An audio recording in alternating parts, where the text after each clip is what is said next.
Good morning, good morning, good morning. Welcome to the Morning Kickoff with Unbiased Opinion Sports Talk. I am your host, Tony, affectionately known as Low Tone Tony. What's going on today? How's everybody feeling? Our panelists will join us shortly, but we are not going to wait. We're going to get right into some football. All right. So chat, give me your early answer. Real warning, protection problem, or too little evidence. All right. Let's start with what Buffalo actually showed us. All right. Buffalo didn't give Carolina enough football to hand out a final verdict, but it absolutely gave us enough to start asking some real questions. When your first team offense goes 3 straight drives without a first down, it does not matter whether it is preseason or the playoffs. Something did not function the way that it was supposed to, right? So Bryce Young finished 3 of 5 for 18 yards. The pocket got uncomfortable immediately. And yes, both starting guards were out, and that matters. But here's the line we have to walk today. Context explains what happened. It does not automatically erase what we saw, right? So the real question coming out of Buffalo is simple. Are we looking at a protection problem that changes when the starters return, or an offense that still does not have answers when pressure shows up? Okay. Jacksonville is next. That is where Carolina starts finding out whether Buffalo was a snapshot or a warning sign. All right.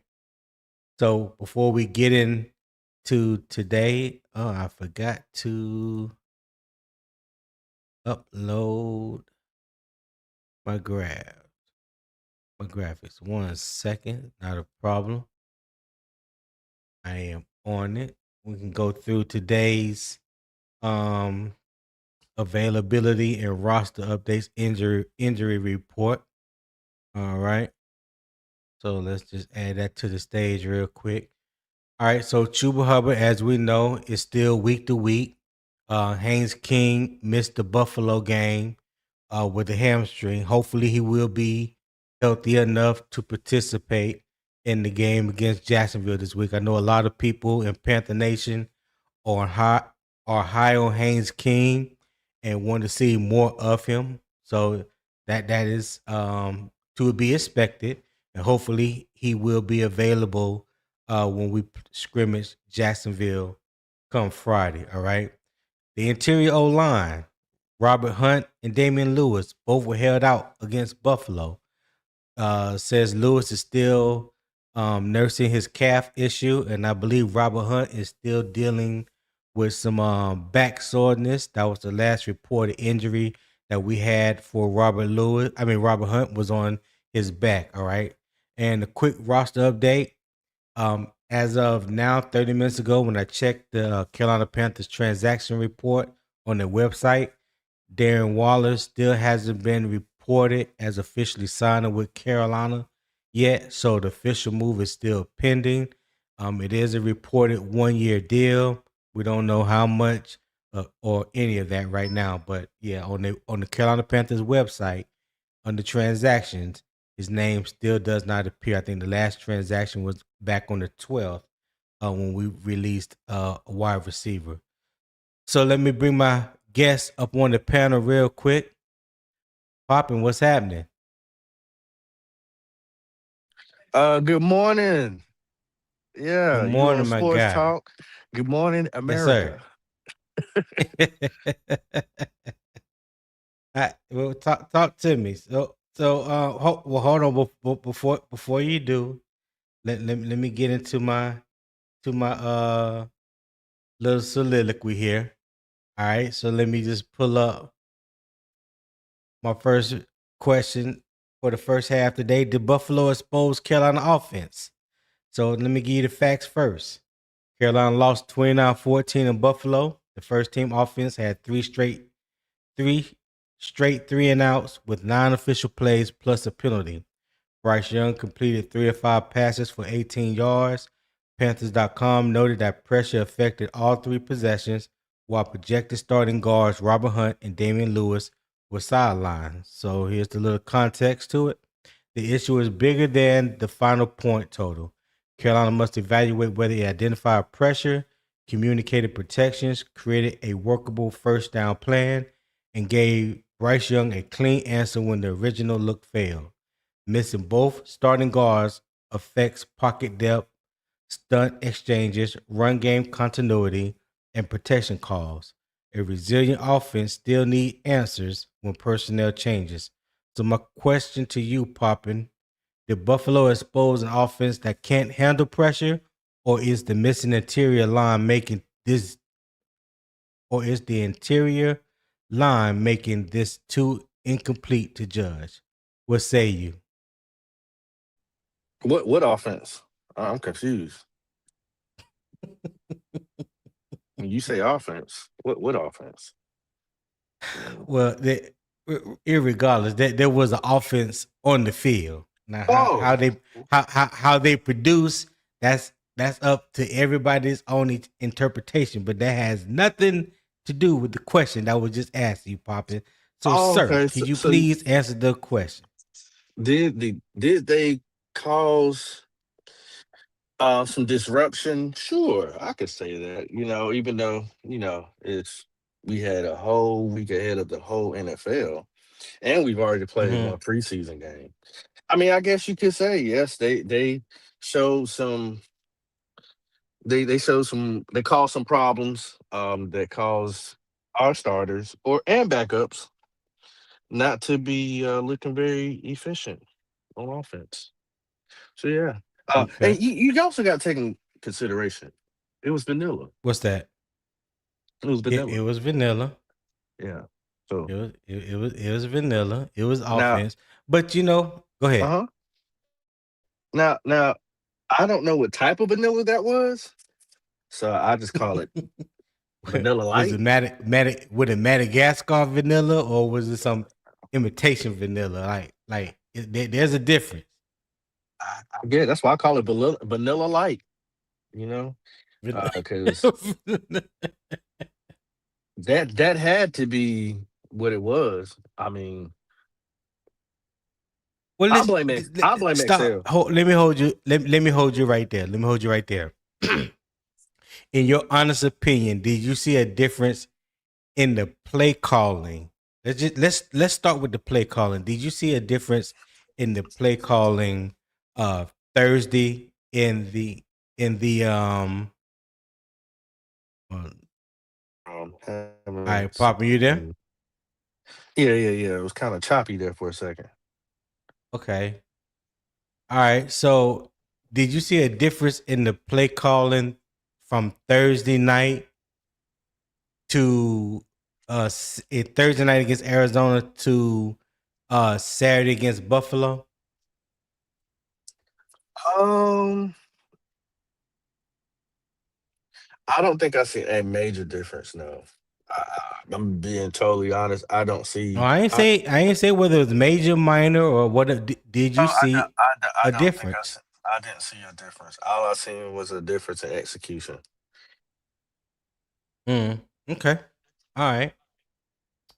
Okay. So with the execution, all right. So let's like you said, the execution. So let's move on down the chain with it. The execution. When you looked at what did you find wrong? Let me ask you this question: what did you find wrong with the execution? So you said it wasn't the play calling, in your opinion. So what was it about the execution that fell apart, or that was a disappointment to you? Well, one, nobody seemed like they came to play.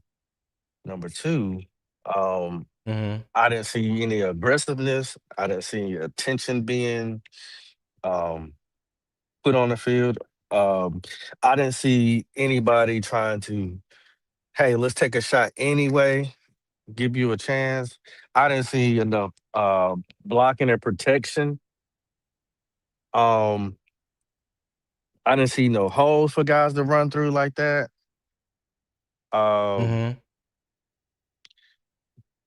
Missed tackling, open field tackles. No, let's stay with the offensive side. Let's just Just stay with the offensive side. offense. Yeah. Um, Yeah, let's just stay with offense right now. it looked like some nervousness. It, it looked very very ill prepared. This didn't look like your NFC champions of the South. That's not what it looked like at all. Even if it was vanilla light, Mhm. this looked horrible. Um, I didn't see no fluidity. Yeah, it's a lot. Anything bad you could think Okay. of, that's exactly what I saw. All right. I ain't seen no So leadership. you okay. So the first thing you said, I think you said about taking the shot downfield regardless, right? Well, it don't. Is that what you What I mean by downfield, it don't. I don't mean it has to be a ball, but just throw it there. Like right? anything that you do in this preseason, it doesn't go on your record. So what do you got to lose other than the fans being mad at you? Man, he why Mm-hmm. you throw that interception? This, that, and other. I really wouldn't care because it's preseason when it comes to that point. That's the part I don't care. If you make, if you take a chance and it doesn't be sufficient, okay, cool, or it's not efficient. Okay. But you didn't even try to. Like I can't give you nothing if you don't try. Right. You failed Okay. if you never tried. So right. So just based off that comment that you just gave about effort or trying,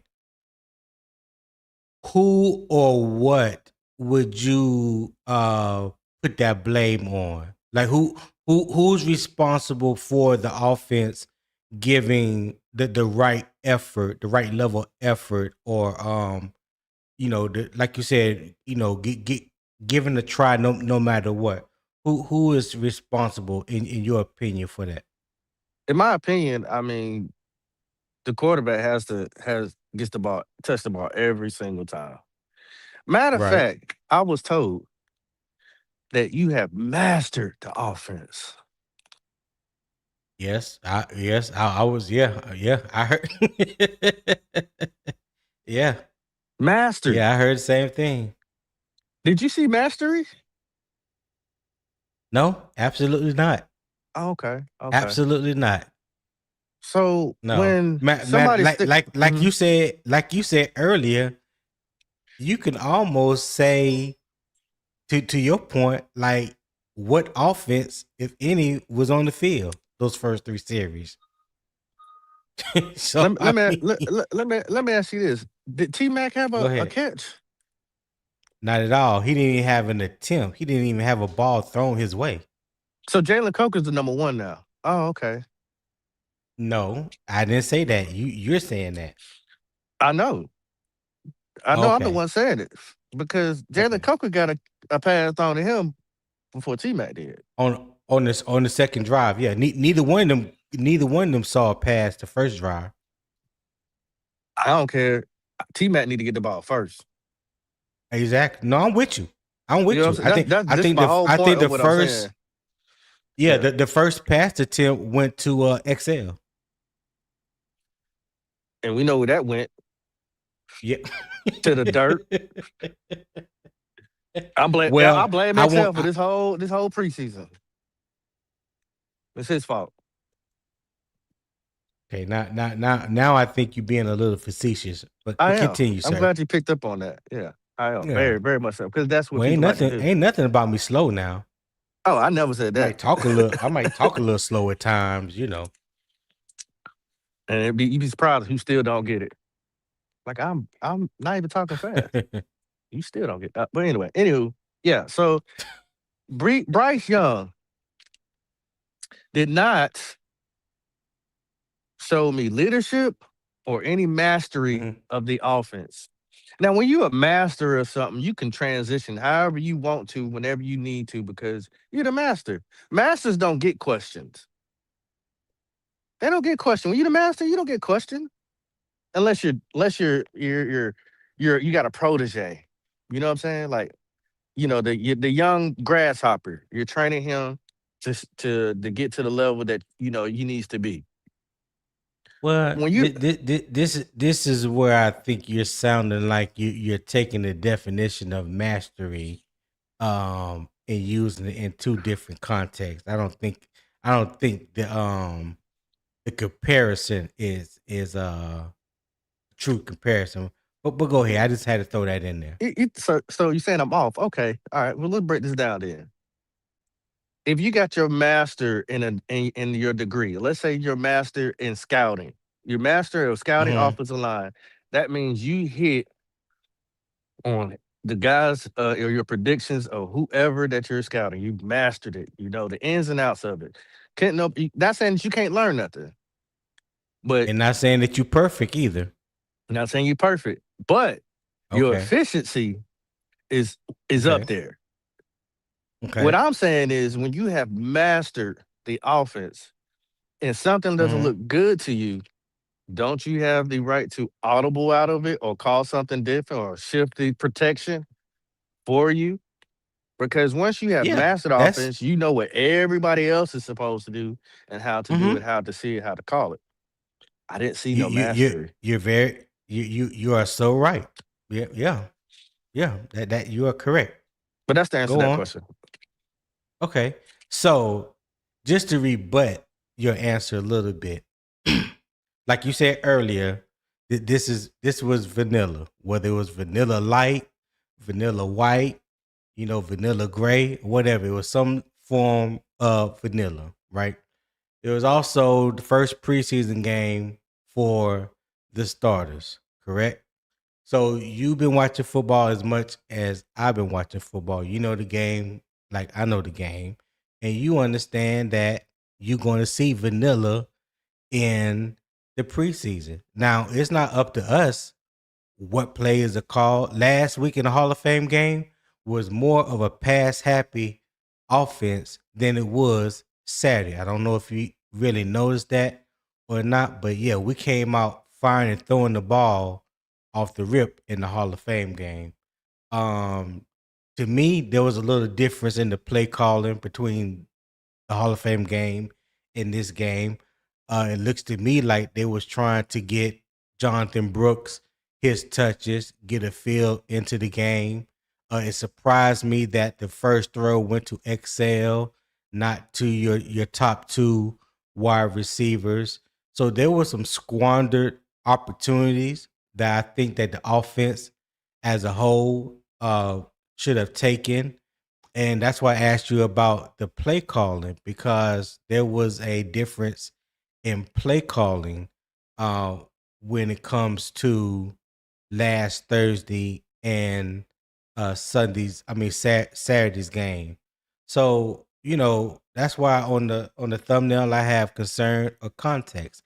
I think you can have both. I think two things can be true at the same time. But a lot of people are not going to put it in context because it doesn't fit their narrative. But see, that's why I'm here. I'm here to give people the honest opinion and help you see it um from both sides. You know what I'm saying? From all sides. There's a reason why things are done the way it's done. There's a reason why it's outcome, whether it's an interception or a touchdown.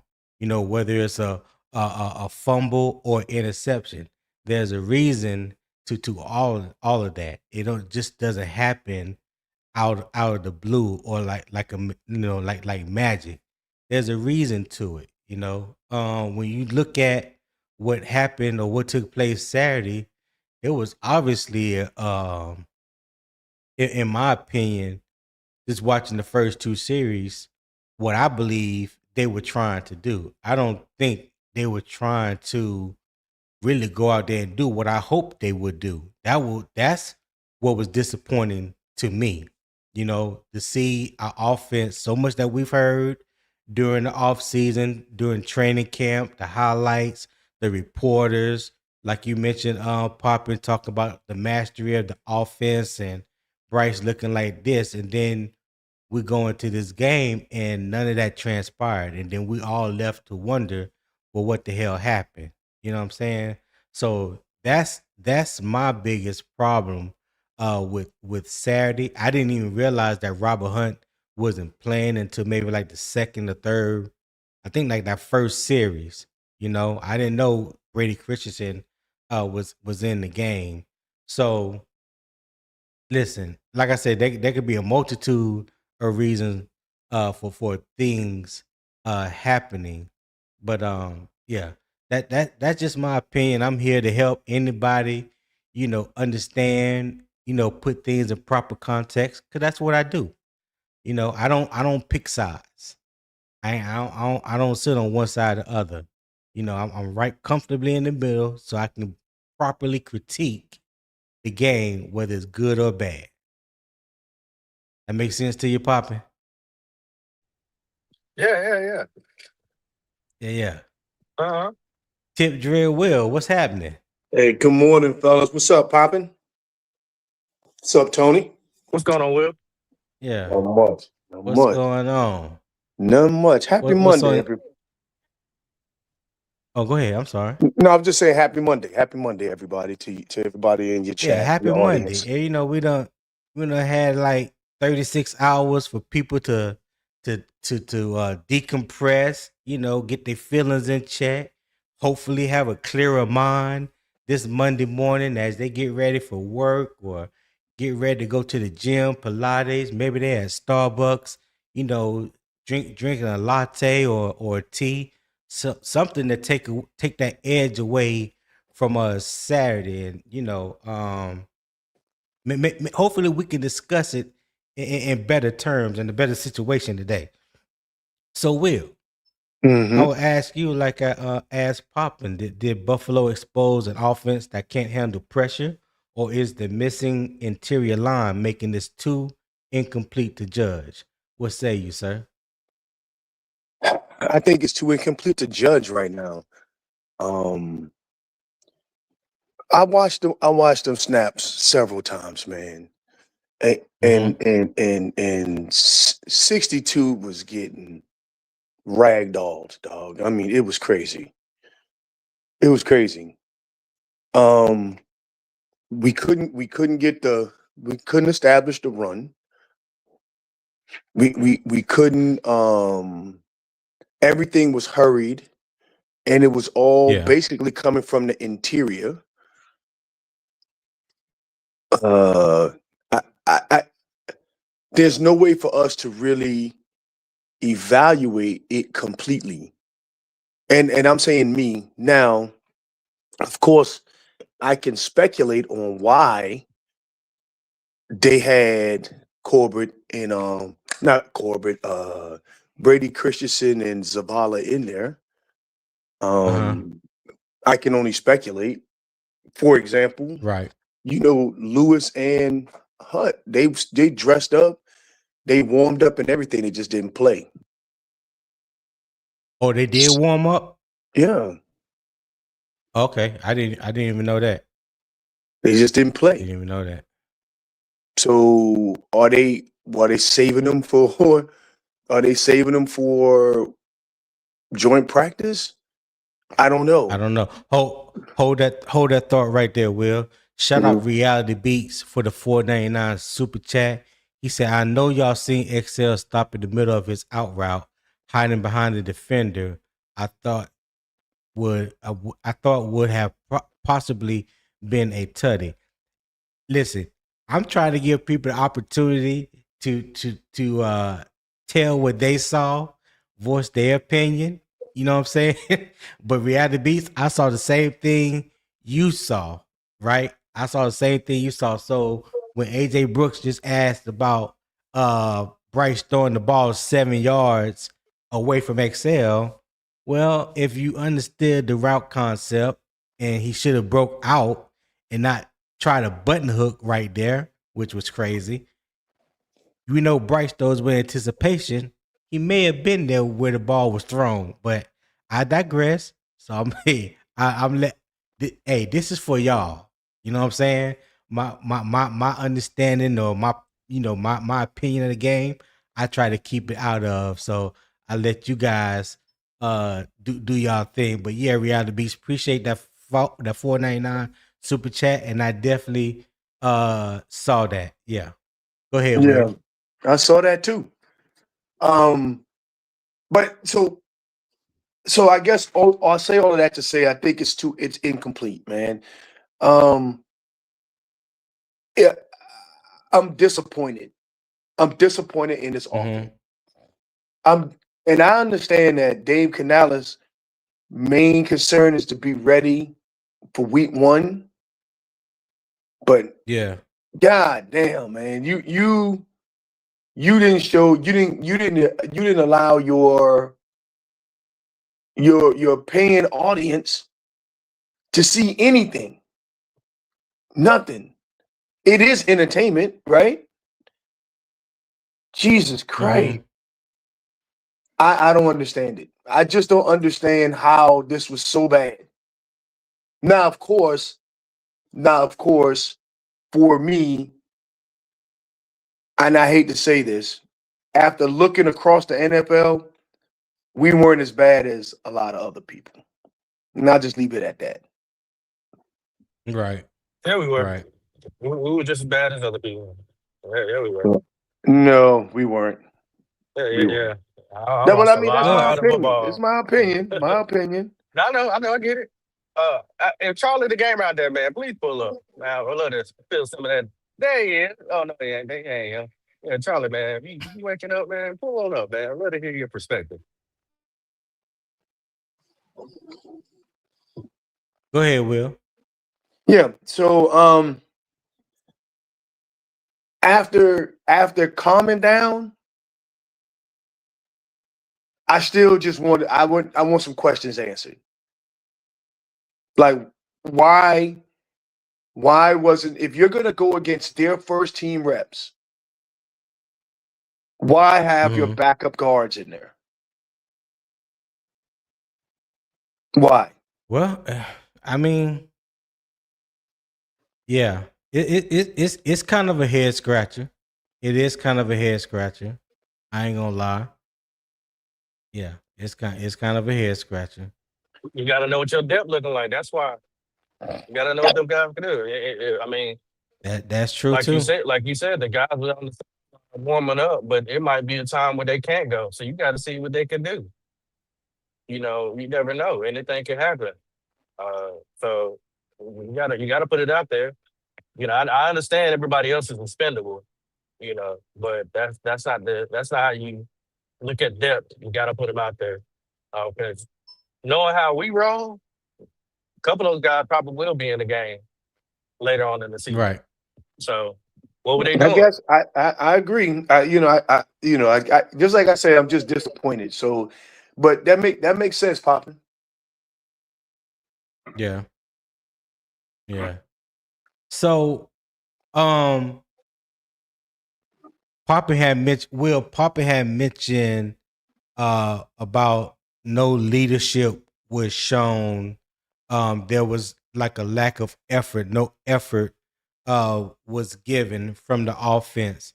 So, in your opinion, where do you feel like that blame should fall when it comes to a lack of effort for the offense as a whole, and where does the leadership responsibility fall to you? So, no lack of effort and no leadership. Well, the lack of effort,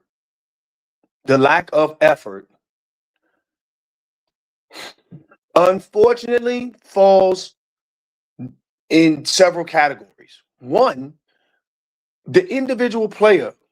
You are playing for your own roster spot. So your effort based on what you perform. Two,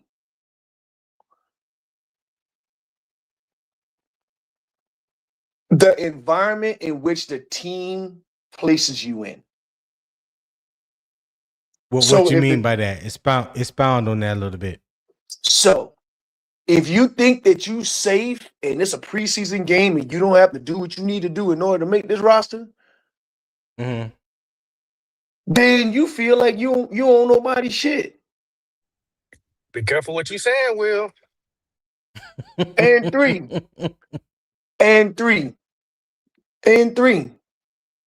So, and three, The coaching staff and the quarterback. The quarterback is an extension of the coach on the field. He's an extension. So if that means that between series or in series, you are tightening people up, I'm talking about from the coaching staff perspective and the signal caller, that has to happen. So if there was, and I'm not saying that it is, it's three categories of ways that falls into place. It's not just one thing. So I didn't walk away with, lack of leadership and all of that. I just want to know, like, why was it such a vanilla play calling? Why did you run up the middle when you knew that there was no penetration? You could not establish the run. And was it to be able to evaluate Chandler Zavala and Brady Christensen? Was it to evaluate your depth? Then say that. But they didn't come out and say nothing though, Will. Remember, Correct. We didn't have no press conference afterwards, so we don't know what they their did have a press intentions conference. was. They just didn't have that shit live. They did have a press conference. They just had that shit live. That's what I mean. That's what I mean. Yeah. So, but that's what I'm getting at is, I got questions but that won't be answered. But I would have liked to have been answered. I like Kevin Falkery's 403 response. He said, was Brad calling the plays for BY? It looked like Canales was calling the plays. Exactly. Hey, Kevin, that's why I said the play calling looked different from the Hall of Fame game to this game. But I appreciate that comment. Go ahead, Will. It's like, for example, if you knew your guard play was soft or suspect, then you start moving the pocket. You start bootlegging, you start rolling out, you start moving the pocket. You see what I'm saying? None of that took place. It's just like, I'm gonna drop back. I'm gonna see if these guys beat their guys, and I'm gonna throw the ball away. God bless. Yeah. Anyway, that would be my about the leadership question. Good call out though, Poppin. Yeah, Poppin. What you think about Will's response?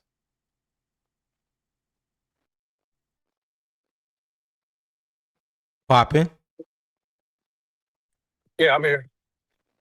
I said, what do you think about Will's response when it comes to leadership and the effort that was given by the first team offense? I mean, I don't have no disagreements with it. I was kind of confused on the situation when he said putting you in certain situations. I mean, I didn't have a problem with the backups going in there, just like I didn't have problems seeing the janitors and the construction workers and the car salesmen going out there playing last week. I didn't have a problem with it. You got to go out there and execute. I don't have no real excuses for any of these guys that's playing this professional sport. You want to make the team, you got to put the effort. You got to show that you want this job, that you want to play on this team, that you want to coach this team. However you want to look at it, it has to be shown. Like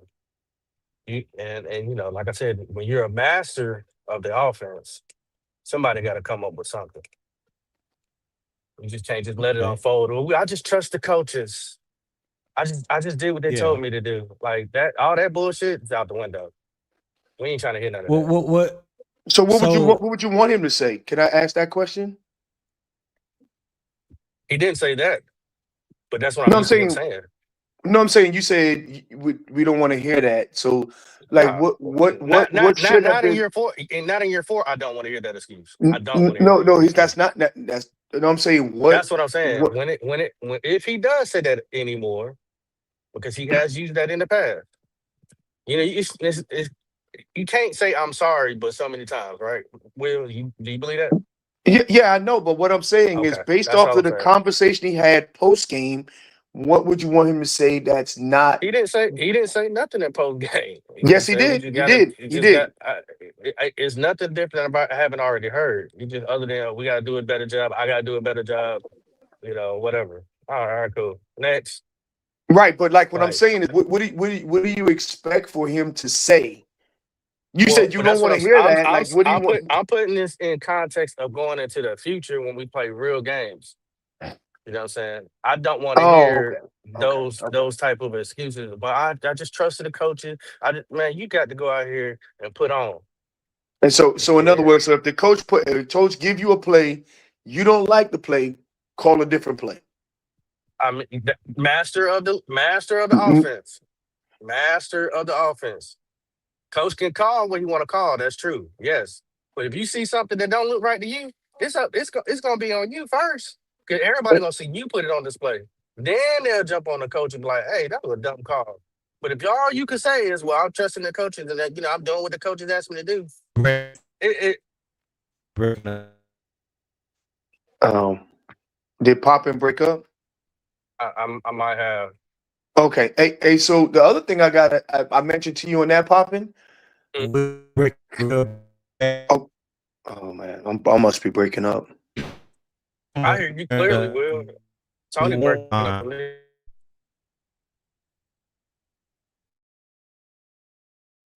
In the chat, you put one in, okay. Appreciate it.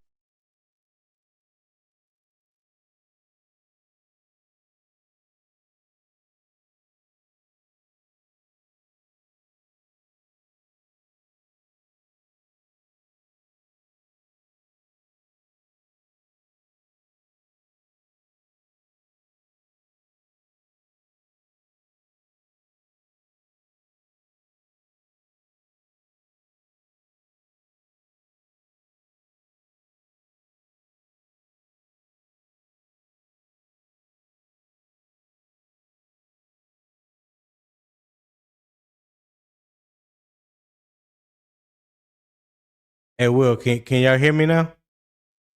Yeah. Yeah, I got you. I got you now. Okay, yeah, that was my end. I apologize. I was looked up and my stuff started buffering. I don't understand why. I apologize about that, everybody. I apologize. Who I think Pop and you were talking, right? Yeah, I think it was. Yeah, I was saying that, going basically I was saying going into, the regular season, this, that, and other, you know, uh, the master of the offense or the mastery of the offense, people are not gonna be willing to hear those same excuses, even though it may be the truth. I'm just doing what the coaches asked me to do. You're gonna Mm. have to come up with something else because when they stick their neck out there to compliment you with those high praises, and I'm not blaming everything. I'm not. But what I'm saying, if when I am talking about Bryce and the coaches are say, okay, he has mastered this offense, you're going to have to put that on display. Because even the coach, like Will said, he's an extension of the head coach or the offensive coordinator. But the offensive coordinator and the head coach can't see everything you see from your view standing out there in front of that defense. So if you have to make those adjustments, you're gonna have to do it. It ain't gonna be too much of everybody gonna be wanting to hear. Oh, I trust the coach and the process. Man, you better go out there and play. Telling you now. This is a pre-warning. Okay. Okay. So, so Can I go say ahead, one Will. thing to that, Tony? So this Go ahead. thanks. So one thing. Y'all remember when Derek Brown, when they had like the Panther, they do the game where the mic'd up and Derek Brown was like, at the end of the game, he was like, the coaching staff out here put us in the position to make plays. We're not making the plays. So it is our job to make the play and make the coach right. And I think that goes to what Poppin is saying. That goes to what Bryce is saying when he's out there. So when you go out there and you got a package out there and you see the defense, you have the play that's being run and a couple of extensions or audibles you can run off of what the package is on the field. It's up to all 11 people to win their battle to be able to have a positive play. Everybody. It's not just one person. It's the coaching staff putting people in the position. is everybody win their individual battles and working as one unified team. And we did that inconsistently last year. And then they come out and show this BS last this Saturday. Nobody don't want to hear anything that you're evaluating. We saw we don't want to hear that. You evaluate that in the back room. You show us what your evaluations showed you. Even if it's a preseason game, you show us what your evaluation showed you. So sorry about that. Seen a lot of that this weekend. Hey, listen, I seen a lot of that this weekend. Teams playing and showing, pretty much probably what they've been working on. Whole training camp this whole off season. There were some teams out there that didn't look vanilla. It was some teams that was trying to execute the plays that they've been practicing all off season and training camp. Unfortunately, we didn't look like that. You know what I'm saying? So it's really at the end of the day, the offense looked anemic. All right. So no matter who you want to put the blame on, whether it's one person, one coach, the offense, one player, it doesn't even really matter, because at the end of the day, they all work as one unit. You know what I'm saying? They all have to do their 1 of 11. And I believe that it all starts with the head coach and the offensive and the defensive play callers. You know what I'm saying? They are responsible for getting these guys, putting these guys in a position prepared to play a game. Because all you heard last week was Dave Canales said that, this is the time where you start start practicing taking care of your body, especially the 48 hours before the game. This is supposed to be like a game prep, but then you go out here and you put on a display, if that's what you want to call it, like you're practicing, the first 3 days of training camp. Because that's what it looked like to me. It looked nothing like what we saw Thursday night in the Hall of Fame game, irregardless of who was the quarterback, whether the 1, 2s, or 3s going against 1, 2s, or 3s. At the end of the day, what I saw Thursday as opposed to what I saw Saturday was night and day. And that's what I'm disappointed in, me personally. So let me bring up one other person to the panel. Rashad, what's going on? Let me move this banner real quick. What's good? Rashad, what's happening? What it do, man? What's going on, man? Talk to me. Y'all hear me? Yeah, we hear you. I hear popping up here spewing this BS, man. What it do? What it do? Oh yeah. Man, All look, it's See, it ain't me. It ain't it's me this really time, hard Poppin'. to evaluate Bryce. Look, it's really hard to evaluate Bryce in the offense as a whole. When your guards are getting ragged on like high school kids. I mean, you know, I seen a few plays where I don't give a damn who the hell you had in the backfield. You could have Bo Jackson, Earl Campbell back there. There was really nowhere to go because that guys were in the backfield before a few times before Brooks even really had a chance to even get any type of steam. And as far as Bryce. I mean, the offense looked just like it did last year. The guys looked like they was, lollygagging. They looked like they didn't care. They looked like, hey, this is a preseason game, man. This is go through the motions, and hey, it's just preseason. I mean, I didn't see any deep. I didn't see any deep plays. I didn't see, you know, I didn't see any type of aggression. Because before the game, I heard that the field was bad. I don't know if it was because the field. I didn't know if they didn't want to risk getting injured because like the way I heard them talking about that field before the game, I was like, are the starters even gonna play? I was kind of concerned, like to start the game, to hear those guys talk about how the field was tore up, how the new grass was tore up and stuff. I was like, damn, are they gonna play? So when they played, I was like, okay. And then I You seen, talking about in Buffalo? yeah, Yeah, I didn't hear that.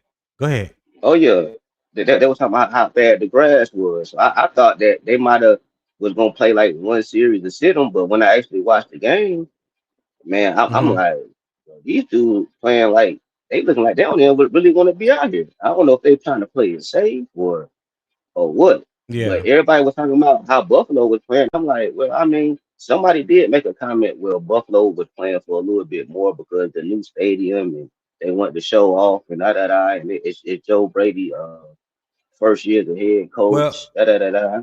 I don't mean to cut you off, but if y'all remember, I said this a couple of times early in the week when people was talking about Buffalo is not going to play their starters, and I said I'd be hard pressed to believe that Buffalo is going to open up their brand new stadium Yeah, I said at that I didn't think home they were. You right? and not play their starters. And the fact that we have Joe Brady, who broke into the NFL with the Panthers, then got fired by Matt Rule. Then you got DJ Moore, who was part of the trade to Chicago to get the number one draft pick to draft Bryce Young.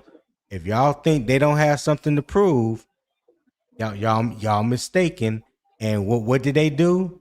They came right out and did exactly what I thought they would attempt to do. Well, matter of fact, they were successful at doing.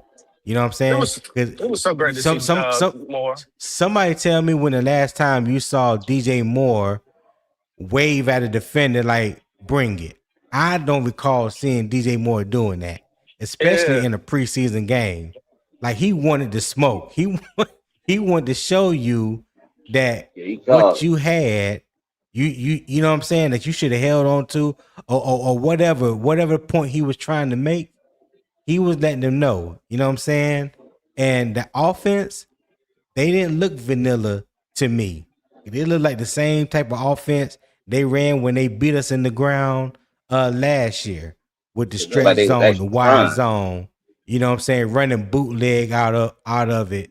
You know, releasing the tight end from the backside, letting him dragging across the middle. Like they were not playing nothing vanilla, in my opinion, with their first team offense. So just like I predicted was gonna happen, kind of happened. But go ahead, Rashad. Yeah. So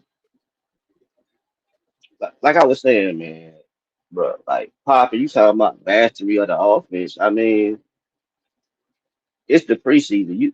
You're not going to see them like I. It's not what like I was telling Tone the other day. He was telling me it's not about what we want. It's about what the coaches and them want. So I might want to see them be a little bit more, open with the offense, but I guess they don't want to do it. I guess they because from what I seen Saturday, they just went to that game like, look, we don't want to get hurt, da da da da. Just go out there and just, they want. I feel like they wanted to get Jonathan Brooks involved more so than they wanted to do anything with the offense. Because whenever you got Chet with no targets, whenever you got, I think Jalen Coker might have had one. Like the That way the was on the offense second looked, drive. just yeah, Yeah, the that was way the on the second offense looked, drive. man. Nobody can tell me they can't go back and look at that damn game and tell me them dudes look like they was out there trying. If you tell me Tech like he was out there trying to run around, or Jalen Coke, any of them dudes, I'll I'll cash out you $20 because what I seen, them dudes was not out there running hard. They was not out there playing with no type of What urgency. what what? Don't And don't don't cash app support the channel and click the PayPal link. Yeah. Don't yeah, cash app nobody no free 20 to support the channel. Go ahead. I don't think I don't think I'll be catching up. I don't think I'll be doing it anyway because I don't think they can find that no film that can show me where it looked like those guys were running hard. But like Right, I right, said, right. whenever Pop said, mastery, like what do you mean? You wanted to see the mastery of the offense. You wanted him to go out there and change plays, and what do you want? What do you want to see, Pop? Because I've been hearing y'all well, dudes pop well, all yesterday. Y'all guys had a party yesterday. Y'all got like who popping was y'all? bottles. I was like, damn, I, okay. I wasn't nowhere yesterday. Who She, was y'all? I mean, if you gotta I address mean, me, you gotta I, address what I I seen. say. I don't know about y'all. I know about me. Right, Shaq? So, Okay, go but what ahead. I mean by mastery, You can't be mad that I said mastery because it came from Canales. I'm repeating what Canales said. And Tony That's agreed. facts. He said that. So even though you may not like the fact that I said it or repeating it to you, that's what Canales said. Everything I That's said has been a facts. fact. So, you know what I mean? You know, don't shoot the messenger. I mean, but you gotta understand what I was just saying. Maybe they So what didn't I want to okay, show so everything. That's what I'm saying. but they don't have to show everything. That's not what I'm saying. What I'm saying is even if it's preseason, and yes, you don't want to show what you really got like in your bag. But could you switch from vanilla to maybe chocolate or some strawberry or something? Like you're the captain, you're the leader of the group, and I understand that. And we're just if I'm just talking about Bryce, but Rashad, before I said anything about Bryce, I talked about other stuff too. I talked about leadership. I talked about how the offensive line wasn't doing the job. I talked about I didn't ever just said you cash up anything to show you uh, running you around. breaking up now this time, Pop. Man, dang it. Yeah, you breaking up in the middle of talking. But yeah, I get what Poppin is saying as far as the mastery, and I understand he taking that and running with it.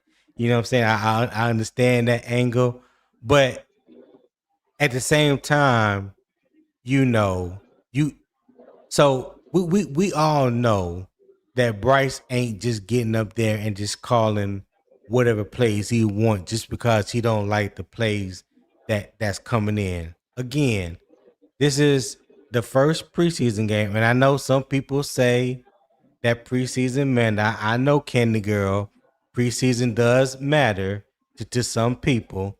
Thomas Davis said it perfectly the other day on with him and Christy Balboni. I forgot what they show is called, and she asked him about the preseason whether it matters or not. He said, well, to the coaches and the guys that know they're going to make the team, it doesn't matter as much. It's for really for the guy that's trying to make the team, trying to make the practice squad or whatnot.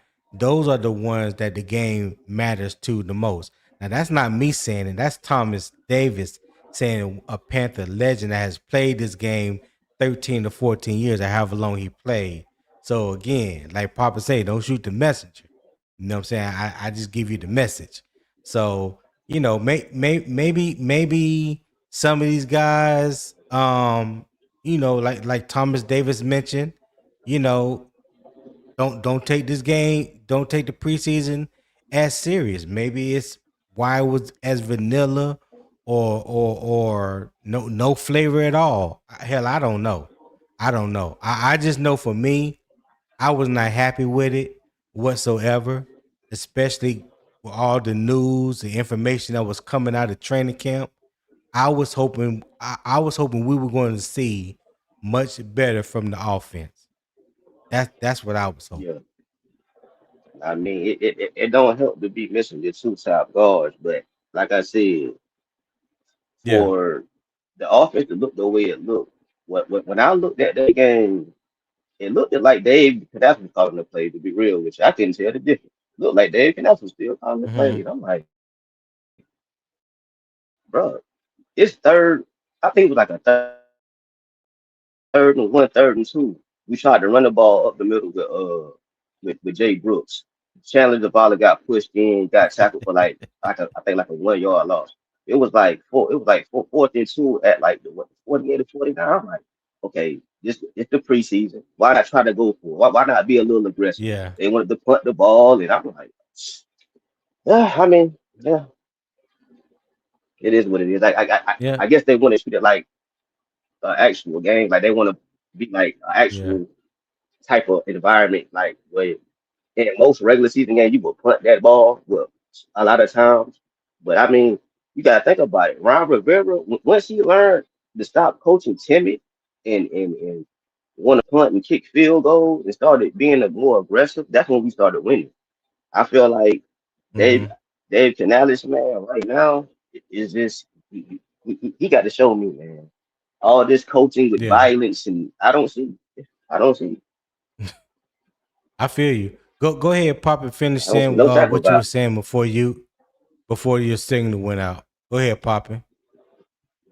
Is he still up here? Yeah. Oh, hold on, my bad. I No. forgot. I forgot to add him back. Go ahead, Poppin. My bad. So basically, I mean, there's a lot of finger pointing going around. I was just talking about Mm-hmm. Bryce at that second. I was trying to tell Rashad that I I called out other uh parts of the offense as well. Um, not just Bryce, and I also said Rashad, that I can't blame everything on Bryce. I understand that. I just you know, we've been talking about getting a faster start and things of that nature. Um, and I have to blame Brad Isaac as well. He has to take responsibility as well. But Right. at the same token, if I'm using the words of Will, and Bryce is going to be the extension of the coordinator or the head coach, I just feel like you can still call a plain strawberry play too if it don't look good to you, or if the ball still keeps getting beat. Can you switch it up to go to another vanilla play that might be a little bit better than with the head coach? Unless we're saying he's What? been held back and he can't even do that in Mm-hmm. preseason. Like Okay. I don't know. Oh, hold that thought right there. Hey, Reality Beats with the 499 super chat. I appreciate you, my guy. He said, let's say they dialed the play calling back a lot. Does that mean the offense lacks pure talent to play football, specifically the man under center? Who wants to answer that question first? Hey. Why he asked that question? I was thinking the other day. I was like, okay, we got a lot of big body receivers. We do not have many guys that can break tackles and juke somebody and be elusive in the open field. Like I seen some plays yesterday where a guy threw a screen. A guy broke like two tackles and juked the guy and got a touchdown. I haven't seen that Mm-hmm. from Carolina in like the last 2 years with these big body guys, man. We don't have enough of like those quick twitch guys that we need, bro. Like I like this big guys, but when he say, "Do we lack the pure talent?" I don't think we lack the pure talent. We just don't have certain guys that fit certain body builds and body type. We got all the same type of receivers like to be real. We got a bunch of 6'5" guys that run like a 4'6". Yeah. We don't have like one of those quick. And I done heard some people like, well, you don't need those type of guys. Like you don't necessarily need those. You don't need fast guys. You, you don't, but I Yeah. think you Hey, need different Ronnie. body types and different speeds. Hey, Ronnie, I see you backstage. As soon as somebody drop off, I'm gonna bring you up, my guy. But I want to let you know I I see you got you in a back minute, there. Ronnie.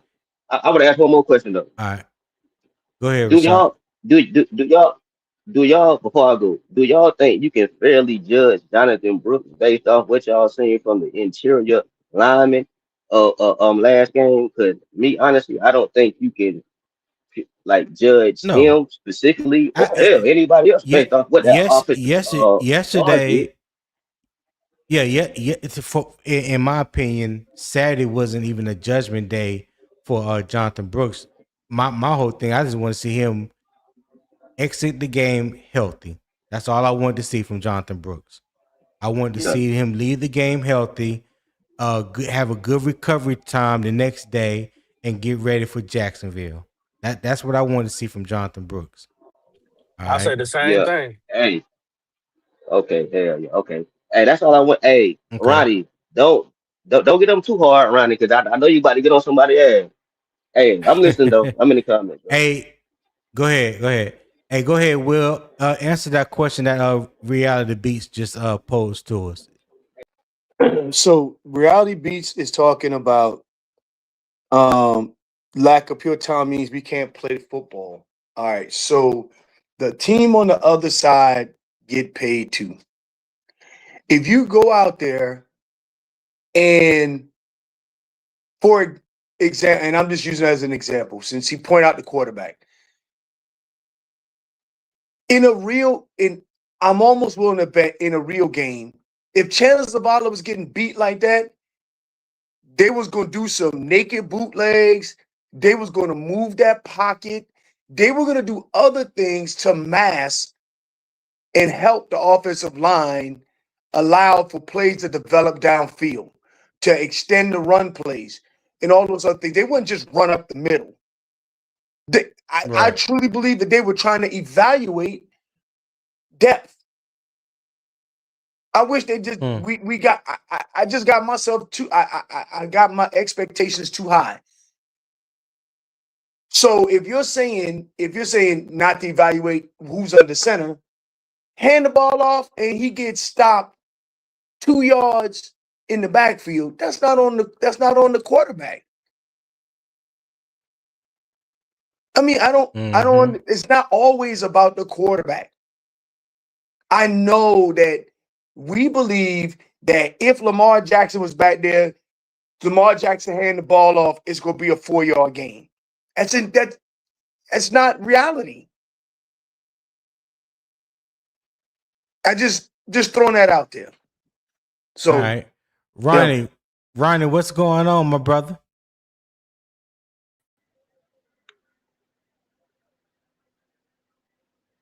Ronnie, you there? Ronnie phone probably like mine. It takes a while for StreamYard to catch up and get everything going. Yeah, it had a little delay. It's had a little delay in it. Good morning, fellas. How we doing? Okay. What's going on, man? What's happening? Talk to me. What you Yo, think about this question that I hear Will, but I don't hear you, Tony. I'm having a little trouble. I'm gonna come back in. I'm gonna go out and come back in and see what I get. All right. That's cool. So while we're waiting on Ryan to come back in, let me ask you guys a question.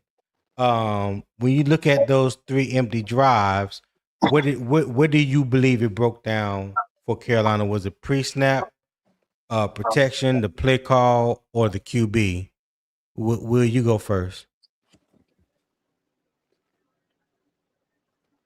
So you said that the 3 were what again? I said when you look at those 3 empty drives, the 3 and outs, what do you believe it broke down for Carolina? Was it the pre-snap, protection, the play call, or the QB? I think it was protection and play call. Okay. Why? Those I think were the 2 main points here. And based off what Poppin explained, maybe the play calls were that way so they could evaluate the depth at guard. So, and of course that's I'm speculating, but that's my thoughts. Okay. Poppin, what you think, Poppin? We done saw you on camera now. Don't try to hide now. Oh no, I ain't hiding. I done been on this camera so many times. Yeah.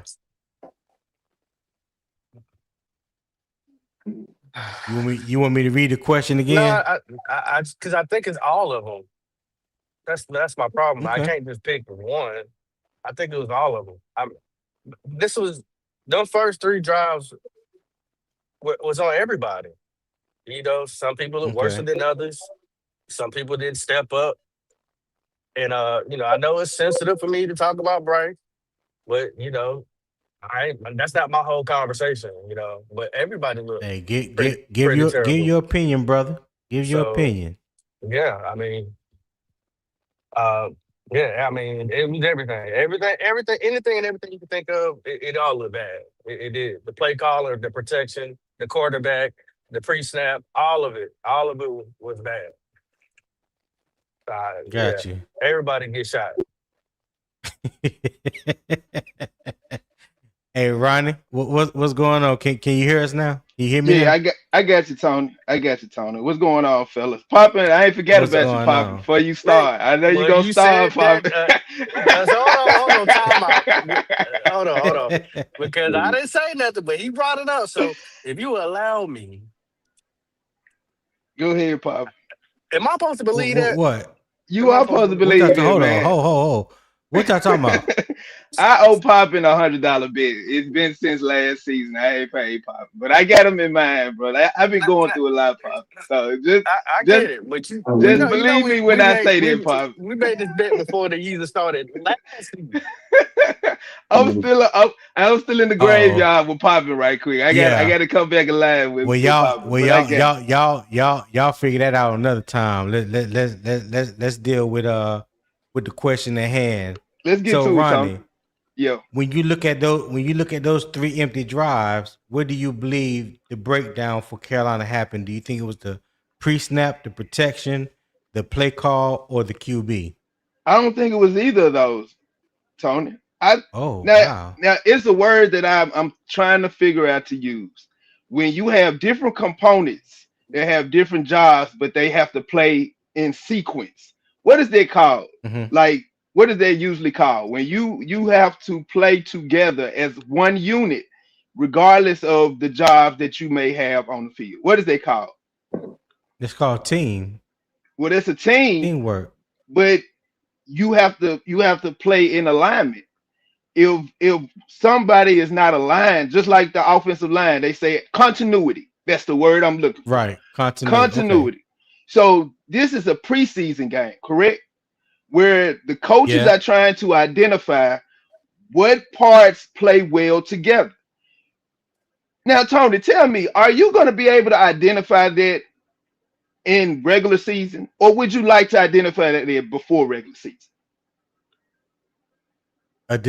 Identify where the problem is? Is that what you're asking me? No, what components of this unit, which is the team, that means the individuals that have been assigned to a certain position, how well do they play with their other counterparts? And with the schematic system, you identify based on a mismatch or based on the strength of your unit where they should be placed in what specific time based on who they're playing. So you want to find that find that out in the preseason, not the regular season. You want to have the answer before the regular season start, hopefully.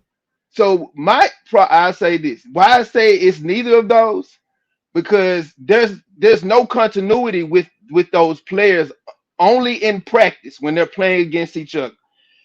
Buffalo finished in the top 12. I say top 12 in the NFL in total defense. They're not a slouch defense. And other than them having a different defensive coordinator, that's the only thing that has changed. Similar to our offensive coordinator coming in and creating a different, I guess you could say, not scheme, but his variation of how he wants to display the offense is different than how Canales. The pitch count, everything is different. So if there's no continuity within the offense before regular season during a live game, why do you expect everything to flow as though they playing in the regular season? And under my understanding, preseason is an opportunity for you to actually see what you have drafted up in the practice. Similar to a rough draft that you write prior to finishing an essay. You have a teacher that writes all kind of red marks on your paper, disrespects your paper entirely, that you put all this effort into writing you thought was so great. Then the teacher comes in and marks it up like this wrong, incomplete sentence, da-da-da-da. That's what preseason is for. Preseason is an opportunity for you to actually, and it's not for the fans. That's why I say preseason is not for the fans, because it's an opportunity for the coaches and the players to see what they actually have prior to the regular season, because they're going to make adjustments. They got 3 more now. Everybody that plays preseason doesn't make the team, but you know who does make the team? The first unit. You know who they're actually trying to identify who works well with the first unit? The 2s and 3s that they're evaluating, as well as what scheme works well. So I don't feel like it's something wrong with the quarterback. I don't feel like it's something wrong with the play calling. And what was the other option you ran? You ran three separate options, Tony. The pre-snap. The pre-snap. The pre-snap or the QB. I just don't agree with it. I don't feel like it's either of those 3. I just feel like we're not allowing. We want to see a finished product in preseason. How ridiculous does that sound? How ridiculous does that sound to expect a finished product in preseason when you got a 17 game season? And then Right. say that we need to just throw it all away. We don't have talent here. We don't have these guys made it to the NFL. They're not, no player is trash. I understand fans want to say he's trash, they trash because they couldn't do something to the expectation of the fan. But no player is trash that gets to the NFL. Players are put in position to either succeed or fail. If the finished product provides the success, the player is looked at as being great or a possibility of being a Hall of Fame or whatever, or put in a position to win. If the opportunity does not go well, then they looked at as trash. I don't. It seems like there's no gray area with the fan with some fans. So that's just my opinion, Tony. I'll Okay. allow y'all to Can I Well, make elaborate a on. comment on that? go ahead, Poppy. So I do agree with a lot of things that you said, Ronnie. I truly do. But it just, I'm gonna tell you what the problem is when you seen continuity. That's the word we're gonna use. Right. Last week with backups, who gets less snaps or less opportunities, and they go out there and perform, and then you have starters go out there this week, and that's how they perform. It raises red flags to a lot of people. It just That's true. does. I mean, it doesn't matter because you got to understand, everybody's not gonna get the same amount of time. So when we see that, and we seeing the flow of the offense, now we can't say this vanilla this week was bad, but the vanilla last week wasn't wasn't good. If it was vanilla last week, No, it it's wasn't vanilla this vanilla week. last week, though. It wasn't vanilla last week. That was No, it what? wasn't. No, it wasn't. Oh, so we were calling our actual like our real good players No, last no. week. What I'm saying is they moved the pocket. They moved the pocket. They leaked out tight end. They did a tight end leak. They was calling in. I was it was different. There was So There was I there don't there I'm there was a there was a major difference in the play calling from Saturday to Thursday night, whether anybody want to well, believe it I'm or trying not to not. speculate, Tony, because that's There gonna there that's gonna there that's gonna make me say some other stuff I ain't Well, gonna say. So is not speculating. If you watch the game, which I know you did, and I'm not saying you have to see the game like I see it, because we're not going to see the game the same way. But when you look at the play calling, the plays that were called, you can definitely see a difference in Thursday night Hall of Fame game as opposed to Saturday. That's all I'm saying. I'm not saying who's the fault, who's to blame, vanilla or non-vanilla. All I'm saying is there was a difference in the play calling from Thursday Hall of Fame game to Saturday against Buffalo. Hold on 1 second, Papa. You can finish. Shout out to Panthers for Life. 9 for the $5 super chat. He said, asking Poppin, did he see any blitzing last week? Buffalo was blitzing and getting after it more than Arizona. Go ahead, finish your thought, Papa, and then you can answer that question. I appreciate you, Panthers for Life, for the $5 super chat. Go ahead, Papa. so yeah, I lost track of mine. What I was saying. All I know is guys don't get the same amount of opportunity. You gotta take advantage of whatever you get. The guys that we saw out there are Mm-hmm. they're starters. So if they say, like Thomas Davis said, oh, a lot of these guys know they're making a team, they don't really care. Well, okay, cool. If that's what they're doing, then I don't really want you on the team. I'll be honest with you. It don't matter what position that you play. You know what I mean? I want to see the Gotcha. effort. I want to see the leadership. Period. And Panther 84. I mean Panther for life. I believe I've seen a few blitzes, but at the same time, when you have a master of the offense, that's something you got to adjust to. This is year 4. I appreciate your question. Hey, can I respond a little bit to the play calling thing, Tony? Go ahead, Will. So this goes back to what they were trying to fairly evaluate. So if I were to kind of just look over this, do they need to evaluate if Bryce Young can motion a tight end to leak out? Well, they know he can do that. But did they know if Haynes King could do that with live game bullets? They didn't know that. I think Haynes King checked that You got a block. fair point. Did Haynes King check that block?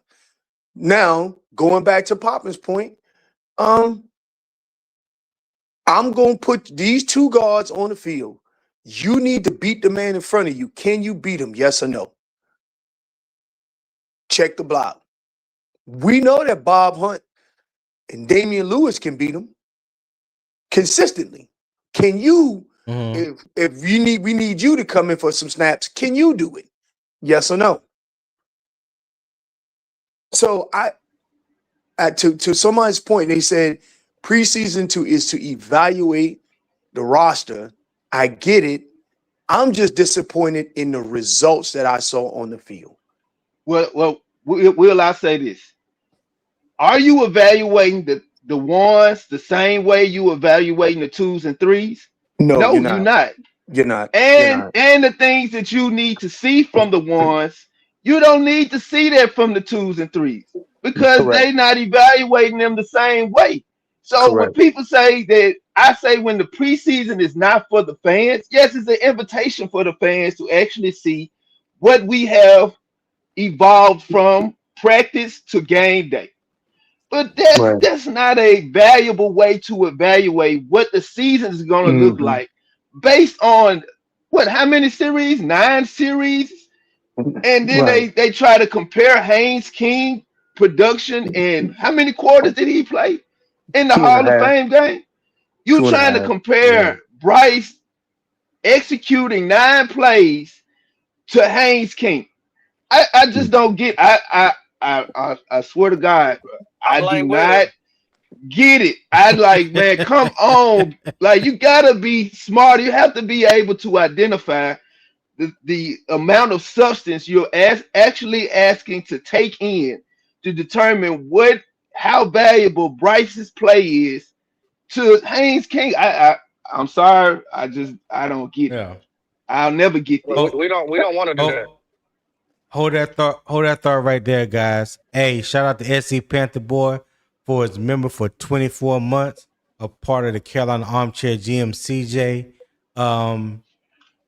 I forgot what he called that club.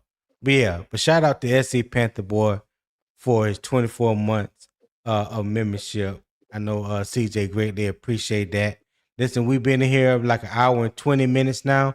If you're enjoying the conversation, enjoying the debate, the vibes, the energy that the morning kickoff is bringing to you on this magnificent Monday, all right, show love to the channel. I would greatly appreciate it. I'm going to put a widget up in the top right. You can scan that, support the show. It takes you to my PayPal. There's also a pinned comment in the YouTube chat.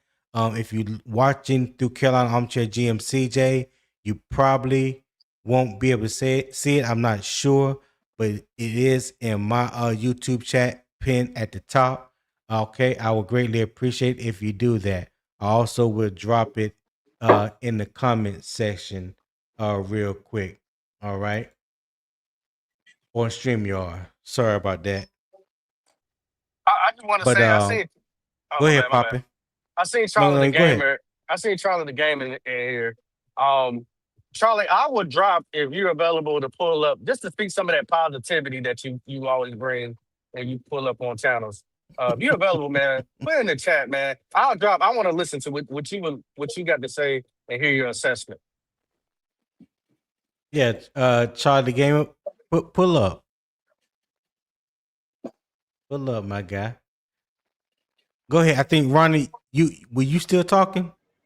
Well, I was, but I think Will. I think go Will. Ahead, Ronnie. Well, I'll say this, man. Like, I'm not in no way saying that what we saw from the first unit was acceptable, and we should take what we saw and just throw it out the window.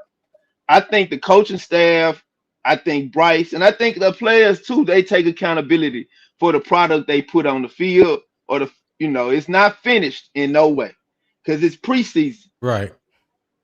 But at the end of the day, they understand what their responsibilities are and also what they should be producing, regardless if it's preseason or if it's regular season.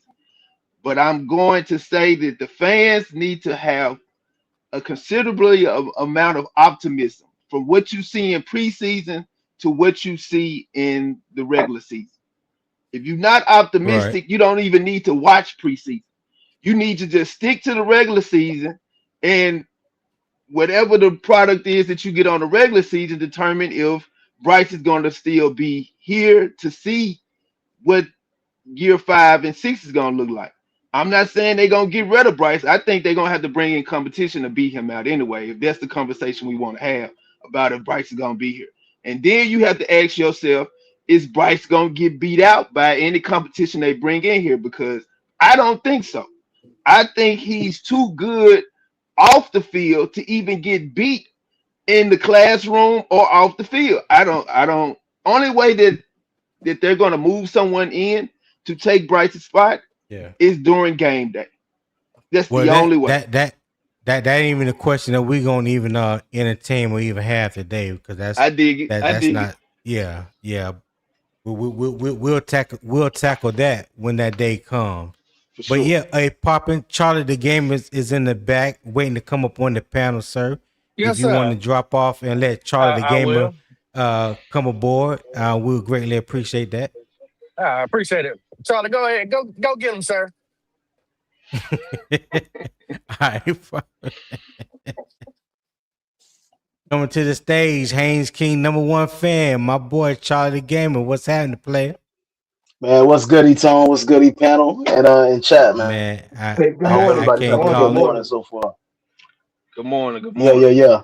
Man, and hey, Poppin', if you listening, please don't hesitate to come back over here because I only got like 5 minutes, man. I've been slacking already. I ain't off to the most blazing start this Monday. I don't got that much time, so look, man, Yeah. I'm not here to. I'm really not the type of fan. Like, I don't know how people don't understand this. It must not just be that many people like me, but I don't get no joy from seeing Bryce and the first offense go out there struggling, doing shit that I knew that was going to do from seeing them in the past. Why would I expect anything different? Wow. I mean, we're missing two offensive linemen that we expect to play. Do we not think disaster is going to strike at some point during the season when the offensive line configuration changes in some big way? Because it's going to happen. Mm-hmm. Y'all ready? It's going to happen. Do y'all expect the offense to not move when that happens? If so, then don't be too mad. Don't be too mad at people saying we getting four wins. That's still bogus, but I mean, can you blame them? I'm not mad at anybody for voicing their opinion. I don't care if somebody said we're gonna get 2 wins. Hey, that's your opinion. That people voicing their opinions don't shake or move me one way or another.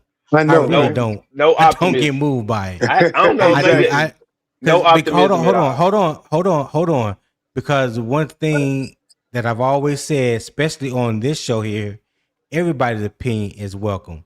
If you feel like we only gonna go 2-15 or 4-13, that is your opinion. State it and let that be that. I ain't got no Right. problem with that. I would like to hear some details as of why you think we gonna dip down to be that bad. I don't understand that. Right. I get the schedule a little tough. You know, there are some people that have said it, and listen, I don't knock people for their opinion unless you start telling lies or saying some Hey, Tone, I'm outlandish gonna come back that in. you man. and I think both know some ain't true. guys dropped. I'm not hearing everybody. Let me come back in. Nigga, Ronnie, you don't hear me? Yeah, I hear you, but I don't hear Will and I don't hear Tony anymore. Oh, you don't hear the main guys? Yeah, go ahead and get the fuck out of here, man. Yeah. Hey, chill. I get you. Chill out, Charlie. Chill out. I ain't ahead, got no Charlie. patience for niggas like Ronnie and drivers, man. Go ahead. Yeah, I mean, bro, that's it. I look forward to seeing them do it again with maybe Rob Hunt and Damien Lewis out there. I gotta see it again. Because we know they can move downfield. I think what we saw was the absolute floor with Bryce in the ones out there. Mm-hmm. But that made me wonder, What did we see with Haynes King and his 2s and 3s and 4s out there? Did we see, was that his floor? Was that his baseline or what? Was that his peak? Who, Haynes King? Yeah. Shit, I don't know, Charlie. That was our first time ever seeing Haynes King. No, that's my only point. That's my only point. We don't know. Okay, so are you trying to have a Haynes King conversation? Is this where it's going? Man, I'm sorry. That's the reason why Poppin brought him up here. Hold that's on, why he did. Hold on, Will. Hold on, but go ahead, Charlie. State what you're trying to say. Man, I just want to see Haynes. I'm waiting patiently. I'm not trying to rush it. I'm just waiting patiently for Haynes to get one more chance. I know what's gonna happen with this last game, and I want to know what type of questions fans could possibly have when they see it again, and they can put it up against what Bryce is showing us. Granted, it's the preseason. I know it don't count. It don't count one way or the other. But I mean, it has to mean something.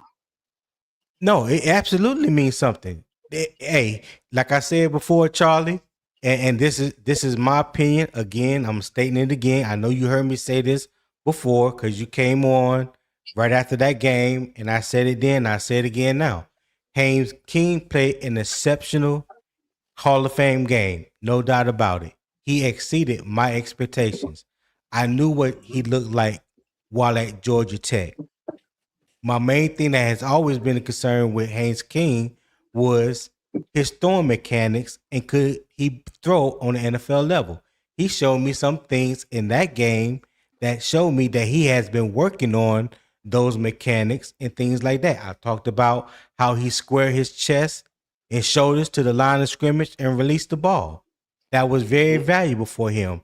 So I've given him his praise when it comes to that. I don't know what anybody else or what no more anybody want me to say about it, but like I do all the time when it comes to any player, I put things in its proper context. So I'm not gonna sit here and act like Haynes King did what he did ones against ones or twos against twos. I mean, pretty much it was like threes, twos, threes, and hold on, Will, and on down. So that's me putting it in this proper context. I've already said I would love for him to make the team and him to continue his development with the Panthers. I've said that. So I'm not down on Haynes King, but I'm not gonna sit here and crown him and say, oh yeah, he already he's QB2 now, or he should be QB1. No, I'm not going to do that. So if I'm not going to do that, does that make me a hater of Haynes King, regardless of everything else I've already said about? That's what I want to know. You tell me, not. Charlie. No, it don't. It don't. I don't think there's any Haynes King haters out there yet. Like I need niggas to stay nice with it. Like I saw a thumbnail that didn't look very kind, didn't look very nice, and it painted Haynes King in a negative light. I didn't like that shit. I said, man, they put some negative, some cursed ass energy on my nigga King. I don't like that shit. Right. But well, I didn't. Ain't no King haters. I didn't give him any negative energy whatsoever. Like I said, how I feel about Haynes King and what I said about him is on the record. People can pull it up, look at it, whatever they want to do. But there's nothing about Haynes King that has come out my mouth about him. I will say this, if you allow me, Tony. The one constructive thing I can say, I can recognize that's outside of the quarterback position on offense. Okay. Yeah, we all knew this too. We some pretty. I think as a fan base, we got some pretty knowledgeable people. We seem to be at a consensus knowing that Zavala sucks. He trash. He got to go. He's not. I mean, he's the worst case scenario as far as depth goes. If somebody go down or somebody needs to be rotated out for Zavala, that has to be like a real point of contention in Bryce or any quarterback's mind. Like, okay, Zavala is right there. I need to kind of pay special attention with how traffic is moving through this gap where Zavala at. And that's a problem. You don't want to be like that. So since you brought that up, Charlie, and I'm just gonna ask you a quick question, and let's just take the name off the quarterback Saturday, right? Let's say Haynes King was playing Saturday, right? With the pressure that we was getting on passing downs, not able to create holes in the running game on running downs, what do you honestly believe Haynes King would have done with those 9 possessions those 9 plays, that same thing that Bryce had Saturday? Tony, I honestly believe he would have got some productive output out of that. He would have made the defense flinch. And I'm telling you, make the defense flinch one time, you get the traffic moving a little bit different. That buys you an extra second in or outside the pocket, and something positive will happen. I guarantee it. I guarantee he got more poise and better movement in the pocket. Okay, he does. So if you were to look at the game honestly, those 3 drives, do you honestly remember seeing anywhere where a quarterback can step up? I tell you what, there was one play. I was hoping that Bryce would tuck it and run it. He held on to the ball too long, and he got sacked. There was He'll go in the wrong direction. One play that I saw, huh? Yeah, Bryce will make kind of awkward movements in the pocket. He might go in the wrong direction, or he doesn't see the pressure coming up on There was one play where he just stepped up the wrong way. He went the wrong way into the pressure and like sacked himself. Like, bro, what the fuck is that? Hey, so Tony, can I just say something real quick? Go ahead, Will. I believe that Haynes King will continue to develop and will grow.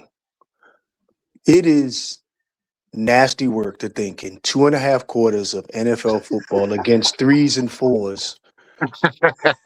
Against the Cardinals defense on top of Hold on, Zip. Go ahead, Will. Against 3s and 4s, that you can make a definitive statement against a defense that came out there and the way they were playing at 100%. They were playing like they had a full, you could tell they was amped up. The preseason game was sold out. The Buffalo preseason game was sold out. Yeah. For us to say Haynes King would have done better with a definitive statement is being disingenuous. Now, Will, it's just crazy. It's just crazy for me. It's just crazy for me. Hold on. Sorry, hold on one quick. Let me bring Zip in real quick. What's going on, Zip? What's going on, Tony? What's going on, man? What's good, Zip? Man, I can't call it. Just trying to make it through this moody Monday. In Panther Nation. Hey, but real quick, Zip, before you go ahead, Charlie, and get your question. Yeah, just super quick. Will, now this is when I ask you, it ain't nothing negative to it, but I'm just trying to see something. You say it's kind of crazy for me to make a definitive statement like Haynes King would have done better in this game, or Haynes King would have done better in that situation. Now, when Andy Dalton went against the Bills in that regular season game last season, I don't know if you were one of the ones. That's why I'm asking. But were you familiar with some people that might have said Bryce Young would have done a lot better in that game against the Bills than Andy Dalton? Okay, so I was at that game. And I rewatched that game like 5 times. I think Andy Dalton's performance in that game is the reason why he's not on this roster right now. I believe you can add as much context as you like, but eventually you got to No. What I'm saying to you is, based off of all of the NFL regular season snaps that Bryce Young has had, you could make an assessment based off of that. Haynes King played 2.5 quarters of NFL football in the preseason against 3s and 4s. You still ain't answering my question, Will. I did answer your question. And so I'm going to answer your question again. I believe that the results of that game would have been different if Bryce was under center. against the Buffalo Bills last season. Different is a little bit too open-ended for me, Will. It's no, yes, it would have, but I couldn't. I can't. I definitive? can't. Yes, he would. Well, He would have. Well, hold on, Will. Hold on 1 second, Will. What is it exactly that you want him to say, Charlie? No, I just want him to be more definitive with that. The outcome would have been different. I mean, this shit could have been a lot worse then, right? Like, how am I supposed to take that? Yeah. Well, let me because I see that question can lead to something totally different.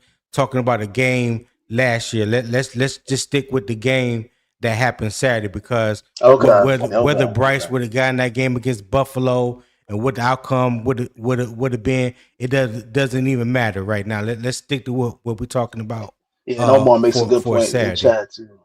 All right. Yeah. All right, y'all. But look, Tony, you're gonna be. Yeah.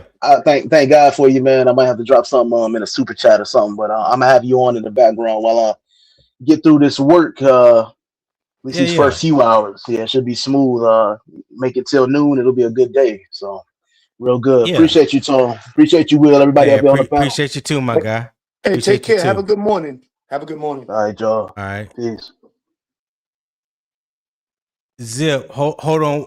Hey, Ronnie, hold on 1 second. Let me bring up Pewter, because he was in backstage before you. But Zip, talk to me, dog. What's going on? Man, really, I was enjoying the conversation, Tony, until I heard the name Haynes King brought up. And I just thought I'd come up here and I just thought I'd come up here and say my piece. Unfortunately, Charlie hauled ass before he can, hear face to face what I had to say. But my thing is, what I saw in the last preseason game that we played against the Bills was I saw a hungry defense from the 1s to the 2s to the 3s. When we talk about Haynes King and his performance, we can't take anything away from what he did against the Cardinals. He had a great game. But if we're being completely honest, across the board, the Bills is a much better football team. And I just don't understand. I just don't understand the anything outside of saying Haynes King had a good performance in the Hall of Fame game. I don't understand why people keep wanting to insert him into something that at this point in Carolina with the Carolina Panthers has absolutely nothing to do with Haynes King. We're still in the process of evaluating Bryce Young and, in the process of looking at whether this contract is worthy or how much to pay him in particular. And people keep wanting to talk about Haynes King. I just don't understand it. Okay. Hold on real quick. Shout out to Reality Beats 11 for the $9.99 super chat. He said, Will, you talk about handing the ball off and only picking up 2 yards. When Bryce handed the ball off, it was no pizzazz in it. You could see it from a mile away. He put no effort in a simple handoff. I think he was talking directly to you, Will. Would you like to respond? And Reality Beats, I appreciate the $9.99 super chat, my guy. Yeah. Go ahead, Will. Go ahead and respond. So let me get this straight. Bryce Young was supposed to back up and do a dance or peer away, or was he using a bayonet? I don't understand this. That right there goes to show that people who do not like BY9, at least if I'm reading this correctly, believes that him handing the ball off frustrates them. Him going under center, handing the ball off, that frustrates them. That's crazy work. I mean, to literally, I'm just being Tony. To believe that handing the ball off with more vigor is going to stop the offensive line. I mean, offensive line will get pushed, and they're going to get 2 yards and not hit Jonathan Brooks 2 yards behind the line of scrimmage. How has that got anything to do with Bryce Young handing the ball off to Jonathan Brooks? How? It doesn't make sense. I mean, I'm sorry. That one right there, Boom, blew my mind. Sorry. I'm just here to pass the message on, man. Hey, Reality Beats, again, man, I definitely appreciate your 9.99 super chat, my guy. You always supporting the channel and Yeah, looking thanks. out. Hey, I appreciate it. Hold on, I appreciate it if you guys would scan the QR code at the top right and support the channel, man. If you're enjoying the conversation this morning, enjoying the energy and debate, hey, scan the QR code at the top right, support the show. Make a small donation. I would greatly appreciate it. It definitely goes back into the channel, so I continue to bring you guys good content Monday through Friday at 7 a.m. Eastern time. There's also a pinned comment in my YouTube chat at the top. You can click that. It will take you to my PayPal. You don't have to have PayPal. Just open the link, pull out your trusted debit card, make a little small donation, and let me know when you do so I can properly shout you out on the channels, because I'm not trying to give nobody government name out. I won't do that. But yeah, definitely appreciate you guys if you would support the channel. All right. And if you haven't subscribed to the channel, that's the wrong one. If you haven't subscribed to the channel, if you're currently watching through Carolina Armchair GM CJ channel, open up another browser on your desktop, laptop, tablet, or your phone. Go to youtube.com/@UO Sports Talk. All right. Turn the post notification bell, select all, that way you'll be made aware when I do go live every Monday through Friday, 7 a.m. Eastern Standard Time. And there's also a shortcut to it as well. I'm going to post a link in the chat. You can click on the avatar of UO Sports Talk, and it will take you directly to the channel, and you can subscribe that way. All right, I greatly appreciate it. Pewter, what's going on? What's up? What's up, guys? What's up, fellas? I just wanted Man, to speak on a little bit about this because I hear how you guys are going on with the Haynes and the we kind of not really having the same discussion, but there's whispers of the same thing with Jaelan Daniels and over there with the Bucks. Remember what I was telling you that how people are kind of looking at him.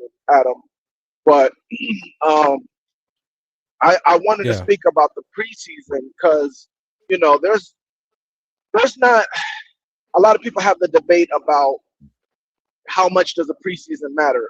When you look at the quarterback position, right? I think there's a Mm-hmm. lot more than you can evaluate when it comes to the quarterback position in preseason.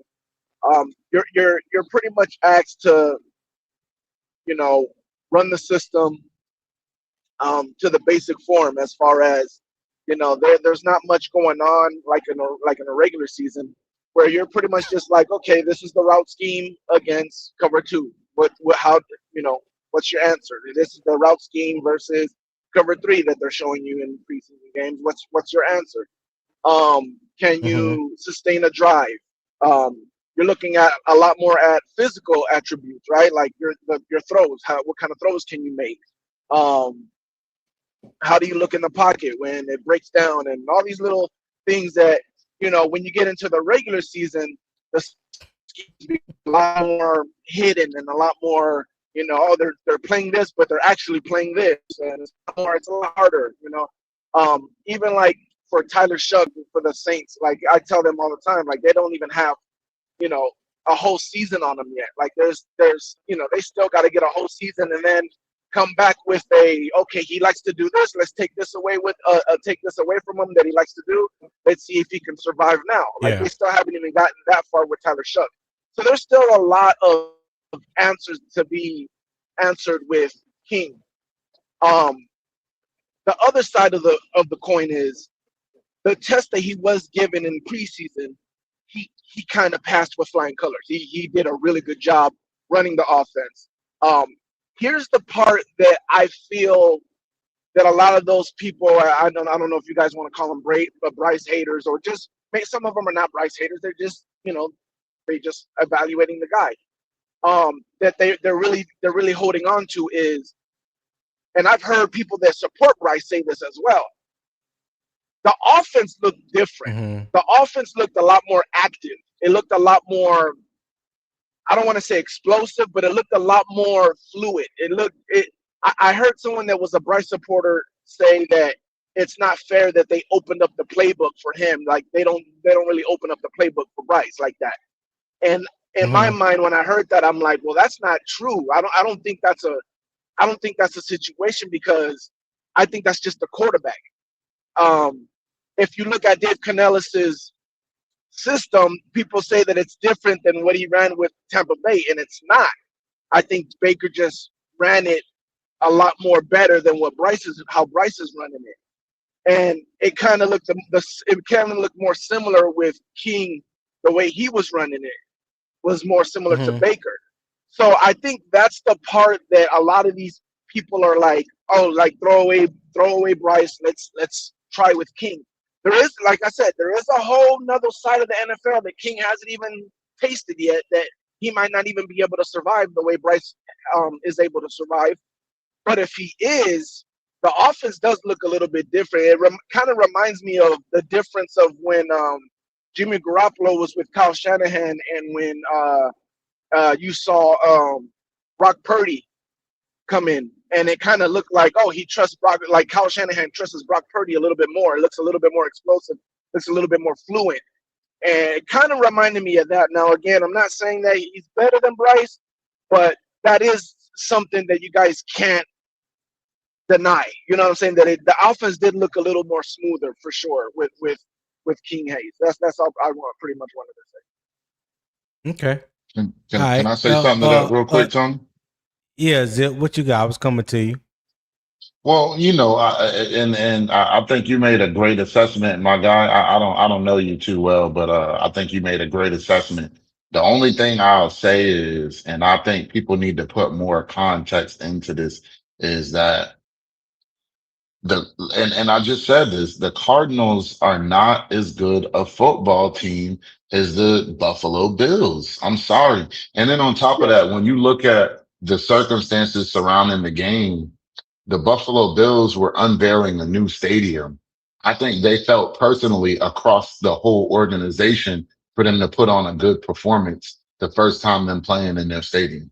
You know what I'm saying? So it's more new, and you're very correct. You are very correct when you say that there's a heavy evaluation on the quarterback, especially in the situation in the preseason, especially in the situation we're in where we got a new play caller. Yes, the head coach and the offensive coordinator in particular, they're going to want to see how the quarterback executes this offense. But like I say, going Hall of Fame for one, that was an extra game for two teams. You know what I'm saying? I don't think anybody really, that was a game where I feel like, not Bryce, but Dave Canales and Brad Ezick was just like out there, like, hey, whatever we put on the field, y'all go out there and just do what you do. You know what I'm saying? I'm gonna give you a play call and you execute it. But another thing that I want people to understand is when you have we spent a lot of money on our guards, to protect Bryce, and they both were out.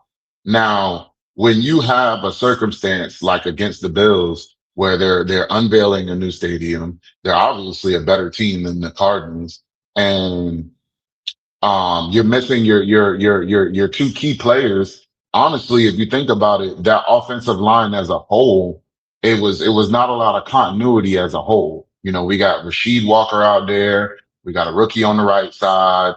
We're missing two guards. The center, Luke Fortner, didn't play here last year either. So when you're going against a Bills defense and you're having that many players missing on your offensive line, I don't think Haynes King would have looked good back there either. I'm gonna be honest with you, and that's not me having anything towards Haynes King. I just think that those circumstances would have made for a struggle for him as well. Right. Yeah, if I could respond to that. Hold on 1 second, Will. Go ahead, Peter, and respond.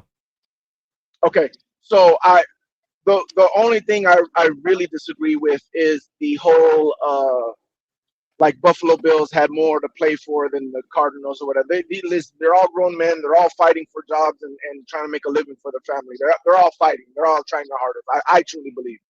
But I do agree with you. For two things. One, the situation could have been worse for Bryce as far as like the O-line situation, right? Like King could have looked just as bad as Bryce if he was in that situation where the O-line was kind of giving up the pressure.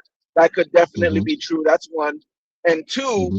the fact that Bryce might be playing better competition, right? So Mm-hmm. King might not have looked as easy. It wouldn't have looked as easy if the windows were just a little bit smaller, or the reaction times of the corners or linebackers were a little bit faster. So things like that could definitely play a significant role as far as, oh, King looked good here, but now if he goes against first stringers, he won't look as good. That's definitely a possibility. But what I Mm-hmm. would say is still what people are going to compare the most is there's a lot more unknown with King, and there's a lot less unknown with Bryce as far as the what you would consider his ceiling. Now, not to say that we know what his ceiling is, but because there's a lot less answers for Bryce, we kind of feel like you know where the ceiling's at.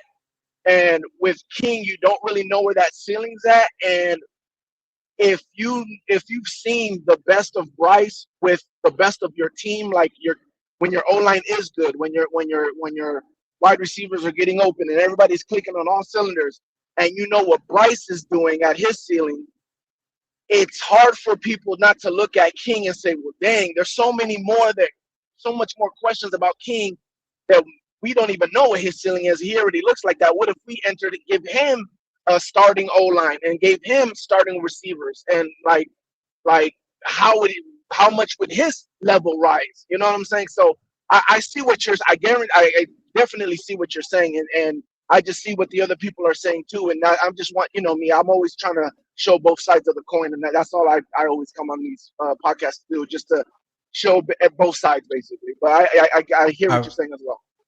I appreciate it, Peter. Yeah. Hey, Peter. Let me drop you off for a second. 'Cause I got like two other people that's trying to get Thank you up. for having me on. So Okay. yeah, I appreciate it, my guy. Go ahead, Will. Hey, so real quick, so a couple of things. Two, Pewter alluded to, we've seen Bryce ceiling. We haven't.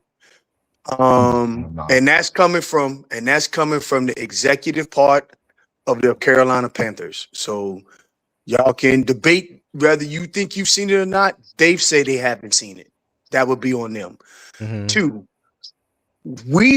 then he said, oh, well, Haynes King, they opened up the playbook for him. They didn't open up for Bryce, and we don't know what Bryce could do if they open up the playbook.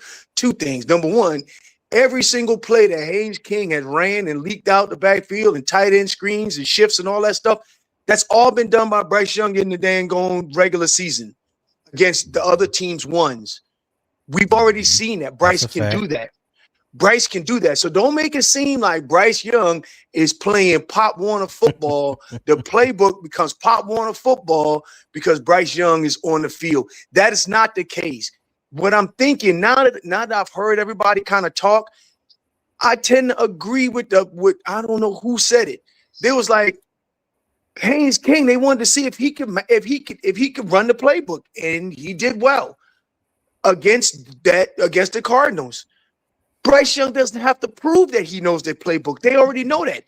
Bryce Young doesn't have to prove that he can make that throw. They already know that. All of that evaluation has been done. So just because there are people who are in the fan base that are still evaluating Bryce or don't think that Bryce can do it, or Bryce need to prove something to them, that is a separate conversation than what the Panthers are organizing themselves, preparing themselves for week one against. So I just wanted to make sure that I kind of put that out there. And one more thing I wanted to say to what Peter said, because when he first started, he said, I don't remember exactly what he said, but it was something along the lines of, he said something about the Buffalo Bills. All I was saying, Peter, was that there's a difference in talent level from the Buffalo Bills defense to the Cardinals defense. That's the illusion I was trying to make. I think you took it a little different because your response told me that. But yeah, there's a big difference in the Buffalo Bills defense to the Cardinals, and I think Haynes King would have saw that. I'm not saying he wouldn't have had a decent performance as well, but I just don't think that he would have looked astronomically better than the 3 quarterbacks that we put on the field Saturday.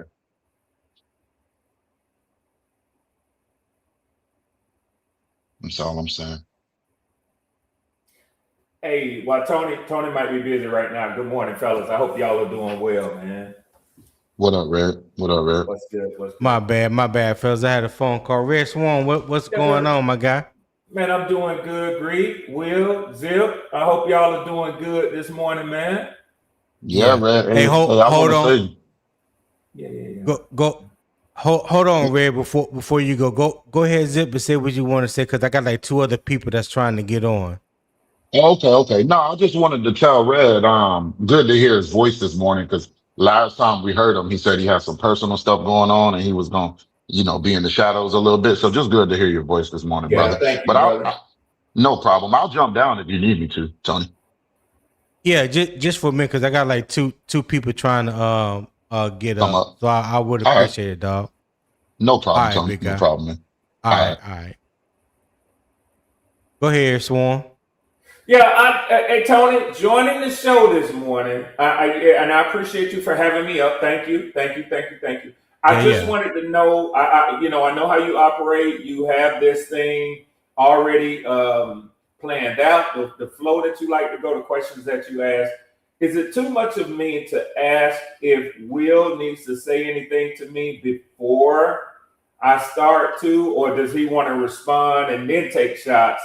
But if and Tony, Will probably knows where I'm going better than the listening public, because what tends to What tends to happen is if I come in being critical, then he's gonna tell me, mind your own effing business. So just in case Will wants to go ahead and set the stage for how I shouldn't make comments, I'd like to address them because I wasn't pleased at all with what I saw from, in particular, my starters, offensively nor defensively. I was really, really disappointed. I thought they should have given a better showing, regardless of who they were going against. I just expected more from my starting offense. So, I mean, we kind of sort of had a little back and forth with this yesterday. I know that you don't care for what happened in other spaces, Tony. But Will might want to, just saying, Tony, he might want to go on and hit me upside the head before I get started this morning. Go ahead, Will. If you want to, if you have anything to say or respond to what Red Swarm is talking about.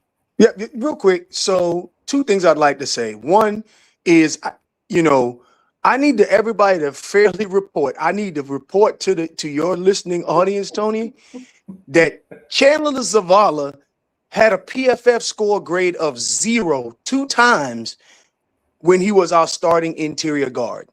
A PFF score of 0. Didn't he have a 0 against Arizona? I think he had a 0 against the Cardinals that year. A grading score of 0. Why is he still in? Why does he still have a jersey? It is insane to me. But lest we digress. 2, I hate to do this to you, Red. Only thing I ain't gonna hate to do shit I'm about to do this morning. Don't hate to do it to me. All I would say, and the reason why I say I hate to do this because it's 9:00. I got to jump on my 9:00 meeting. Oh, that's the reason why I don't want to. That's the reason why I don't want to take shots, because it's not fair to take a shot at you. I tell you what, be a gentleman and hold it to the next time. That's the reason why I said I hate to do this to you, and I don't want to take a shot and then and then run. You gonna do it anyway. I see. Right? No. I said I hate to take a shot and run. That's the reason why I say I hate to do this to you, because I know exactly what you're talking about, but we can't discuss it right now. Hold on, Red. Let Will finish before he goes, so we can move on. So I'm just saying. I'm about to break, Tony. The only thing I was saying is, I would love to have that conversation with you, Red, but I can't right now because I got to jump on the call. So it's not fair to say something and then run. Okay? Yeah, go ahead and take it. All right, guys. It's 9:01. Hey, Tony. Give me a call once you finish your pod, man. We chop it up. Hey, thanks everybody. Y'all have a good morning, and just know that I'm going to forever pound over here in Carolina land. Hey, y'all. Keep pounding, y'all. All right, man. Hold on. Salam 3471. What's going on, my good brother? Hey, welcome, my brother. How you doing? What's going on? Good, man. Can't complain at all, man. It's my first time ever on a pod, so I was like just really just excited for one, just listening to your takes, all of you guys, and I've been listening to you guys for a long time, so definitely excited just to get on well, and just appreciate really it. listen. Thank you. Yeah. What's on your mind? So pretty much as far as it goes, when it comes to the first portion of the game, especially the preseason game. I mean, to be honest, and I've spoken to a couple of individuals and whatnot, I pretty much have said that preseason literally is just an evaluation process for the bottom tier of your roster. So that doesn't mean that it is the end all be all in terms of us seeing everything as fans. Like, okay, do you got to be upset? Do you got to be disappointed? And yes, of course, as fans, our fandom can be able to get to that based on what we saw, based on the series of what happened with Bryce Young. However, I really think that in terms of the offensive line, I mean, and I put it on the chat on YouTube. I was like, there's $220 million that was on the bench. So yeah, I saw that. I saw you put that up there. Yeah, so I mean, how are we expected to really evaluate this offense if you can't even block? You know, I mean, I just don't really understand. But as far as it goes, there was the defense, I would say, I was definitely impressed with them. Definitely the pressure, Jaelan Phillips. I'm excited for him. I think, in my personal opinion, he's going to have a career year really quick. Saw a couple of good plays from some of the backups. Cam Gill had some good pressure. I enjoyed Princely. I think he's starting to step up, and I think he's starting to improve his game. And I think he's starting to really take into context on what he needs to do if he really wants to solidify himself in his team. Okay. All right. I appreciate that. Go ahead, Red. What you got? Yeah, so Tony, I think and I don't know what your last question was, so I could stay with where you are. But I will say this, what I've heard this morning, that and Salam is kind of, on the heels of what Ronnie said and that sort of thing, evaluation of the bottom of your roster. The preseason is about so much more than that. It is an opportunity for players who've been at vacation with all this beautiful money that they earn to play a game that they love to play, to come in, work their bodies into shape or callous themselves for the season ahead, and also to get into playing shape. And that means effort, everything. I think what I'm hearing this morning is something that y'all clearly saw, that your starters had a lackluster effort against a number one team. The Buffalo Bills are that caliber of team. And I think that you should really be concerned, not whether Haynes King matched up well against, in my opinion, what is sort of like a same level Arizona Cardinals team, but that your first team really looked like they were outmatched by a first place Buffalo Bills. You guys are going to be playing a first place schedule this year. That's the level of competition that you're going to be facing week in and week out as such. And you really just look outmatched against Buffalo. Okay. I can't listen. I can't argue that. I'm not going to even try to attempt to argue that. What you saw Saturday against Buffalo, the ones on ones, was a dismissal, a bad performance. All right. It was a bad performance. There's no way to attempt to sugarcoat it, right? The ones look bad as an offense. There's to me, in my opinion, there's no one person to blame. I think we just look bad as a unit. Okay. Whether you want to say it's the play calling, the quarterback, the offensive line, the receivers not running they route, the offensive line not making a hole for the running back, what have you. All that was on full display for those 9 plays, those 3 series for everybody to see. Can't act like I didn't see that. I ain't gonna act like that. That's not how I get down. So, but there's also enough evidence, I do believe, to say that when we do have everyone healthy and in the regular season, we have seen a better performance from our ones against teams that was quote unquote more talented than us, was better than us, quote unquote. So it's not like we never seen it before. It's not like we don't know it can happen. Did it happen Saturday? Absolutely not. Is that the end all be all to what our team will be when week 1 rolls around? Absolutely not. All right. But again, we dealing with Saturday. So Saturday, yes, we looked horrible as a unit from our ones from an offensive standpoint.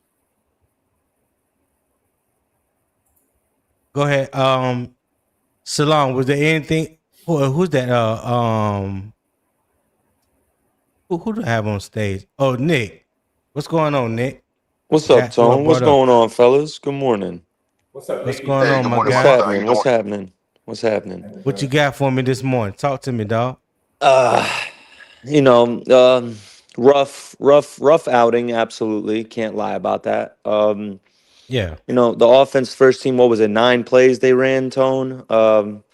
Didn't look too Yeah, hot. 9 plays. Yeah, it didn't look too hot. Obviously, I mean, I know you saw what I saw, which is offensive linemen getting beat like immediately at the point of attack, like literally immediately. Mm-hmm. That has nothing to do with how Bryce looked. It's just about it's a Carolina Panthers problem. I'm not going to go just strictly with Bryce. This is a Yeah. Panther problem. We looked like crap.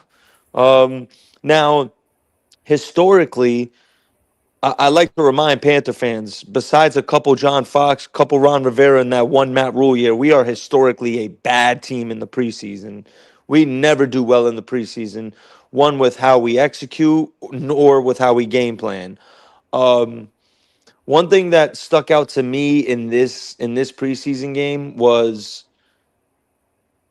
not just the defense looked. I don't know what the hell Evero was doing, because when I go back and look at the play calling, I mean, clearly he was trying some new stuff out, but the fact that we had Bills wide receivers like dead wide open, like it's not like Mm-hmm. Josh Allen was out there diming us up. Like dudes were wide open. I think that the Bryce obviously struggled with the lack of guard play, but listen, I want to remind Panther fans and football fans in general, there is a changing of the tide going on in the NFL now. What I mean by that is in preseasons now, teams emphasize joint practices more than the actual game. Why? One, because play callers don't get to put out what they want to really do on film, where a team could actually watch how a team is calling plays on a Friday night, on a Saturday night. Whereas in a joint practice, that is a closed setting. And these offensive guys are still getting valuable reps. Granted, the intensity is almost as like a game, but they're not trying to hit each other that hard. You know what I mean? So Yeah. we just saw with the Jaguars and Saints, they just had joint practices and none of the starters played in a preseason game. So I just want to keep Panther fans mindful that, we have joint practices with Jacksonville coming up. Don't be surprised if the starters don't play that much in preseason. So I just want Panther fans to be mindful of that. Yeah, I got you. So, Solomon, was there something else that you wanted to say? Yeah, I was pretty much also agreeing with Nick too as well. While saying basically to Red, where literally the joint Oh, hold practice. that. Hold that thought. I apologize. Shout out to young Freddie J with the 199 super chat. He said, "Good morning, fellas. Good morning, Good Freddie. morning, Freddie Thank you for J. tapping in as always, my guy. Hey, listen, we've been in here for over 2 hours now. I need someone to show love to the channel, support the channel. There's the QR code at the top right. Scan it. There's a pinned comment in the YouTube chat at the top. You can also click that link. It will take you to the PayPal. We're having great conversation, great debate, great energy, and great vibes that we're bringing to you this Monday morning. I would greatly appreciate if you show love back to the channel. All right. My daily goal is $25 each and every day, just $25. Not trying to pay the rent or anything like that. But if you appreciate what I'm bringing to you, show your appreciation by donating to the channel. All right. I greatly appreciate it. For the ones that are watching through Carolina Armchair GM CJ channel, if you have not subscribed to my channel, which is Unbiased Opinion Sports Talk, open up a browser on your laptop, desktop, tablet, or your phone. Go to youtube.com/@UO Sports Talk. All right. youtube.com/@UO Sports Talk. Or if you see my avatar in the chat, you can click on the avatar. It will also take you directly to the channel and you can subscribe that way. I greatly appreciate it. I'm here Monday through Friday, 7 a.m. Eastern time. All right. Go ahead, Salman. So yeah, Salam. you're good, brother. So yeah, I pretty much wanted to just go into detail with the joint practices as well, like what Nick was saying. Joint practices are extremely intense and intensive to where you could be able to be in a bunch of different scenarios to see where your team lacks luster at. So literally, if it's wide receivers, if it's on the defense, if special teams, literally you can be able to have a thorough evaluation just to really be able to see what do I need to improve on with another group of individuals who are trying to also be victorious as well. I think really when it comes to also looking at the overall complexity of the team, I think we can really see that we do struggle in several areas. I was a little surprised at Corey Thornton, a little disappointed at him because I was expecting a little bit more. Bretta was getting beaten at one point, getting flags, stuff of that nature. And then also just a factor of us improving the running game. The running game, I was a little disappointed in that too as well. But then again, the Cardinals game, that was much more of a different series of opponents, especially with Arizona versus Buffalo.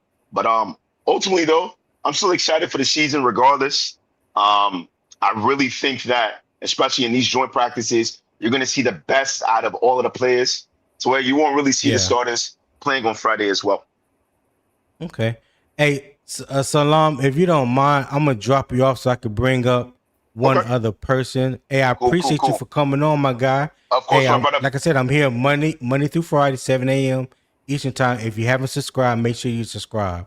All right? Already, man. All right. Assalamu alaikum. All right, my brothers. All right. Walaikum salam. I know. All right. Let me remove him and bring Pewter up. But before you go, Pewter, shout out to DCash704 for the 5 jewels. It's a treat. Don't know what the treat is, but I appreciate the 5 jewels, Dcash. And also shout out to Cool Kev 88 for the $10 super chat. He said, I don't know what Bryce got on a lot of y'all, but you need to consider seeing a root doctor. Get some help. God. Damn, Kev. A root doctor, dog? Yeah. So you trying to send me down to New Orleans, huh? You trying to send me down by the water? Hell no. Hell no, I will not go. Right, Tony. Not me. No. The hell are you talking about? You would not shake no chicken feet over across my forehead. The devil is a lie. Hey, appreciate Cool Care for that $10 super chat, my guy. Go ahead, Peter. What's happening? So I wanted one thing I wanted to add on to what Red was saying about as far as looking the way you guys looked against a first place team or whatever. I just wanted to add this one thing because I don't think anybody's gonna think to bring it up or want to bring it up. But also, you guys had a Hall of Fame game, so you guys are like a whole week ahead of you. Basically, you guys and the Cardinals are a whole week ahead of training camp, ahead of everybody else. They As don't far they as don't like they don't want to hear preparation and that, stuff like Pewter. that. They Yeah. don't want to hear So I that, just wanted Pewter. to bring that part up. But also, as far as the joint practices, that doesn't really take away from, because I do agree that uh, coaches are liking the joint practices more than preseason games, but it doesn't take away how important preseason games are. With the defenses, it's less of how good your defense is doing, as far as like, okay, if you're in cover two, we all know middle of the field, that's the weak spot, right? So we're not trying to hide that in a preseason game. You're just showing cover two, and you're trying to see who can do their job and cover their guys. D line, are you producing? Are you able to get pressure? Linebackers, are you able to cover? Are you able to stop the run? You're pretty much looking at that. But game planning, you're not really game planning defensively. If you're getting, if the quarterback is doing his job and beating the cover two by throwing in the middle of the field, then that just is what it is. It's not really like, oh, we suck as a defense. It's more offense than anything. Offense I know. is. Go ahead. No, I'm saying I know what you're saying. I listen. I get you when it comes to the schematics, though, Pewter. I think for us Saturday, what a lot of people were upset with, including myself, was the offensive display that was put on.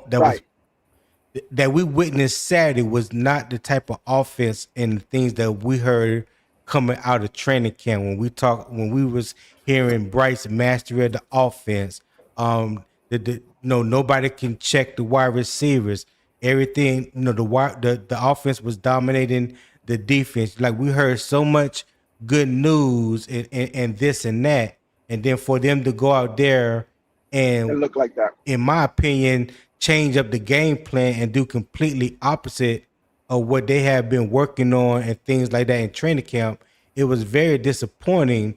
If you're a Carolina Panther fan, especially when you want to see exactly what Brad Isaac would call up, especially if you were spoiled or got a taste of what the offense could possibly look like when you saw the Hall of Fame game. So it led you to believe that you was excuse me, hiccup. Bless you, bro. It led you to believe that what you would see Saturday against the Bills with the number one offense would either match or even be better than what you saw in the Hall of Fame game with a bunch of backups. So to not even see that, I could understand a lot of people how they feel come Saturday afternoon or Sunday or even this morning.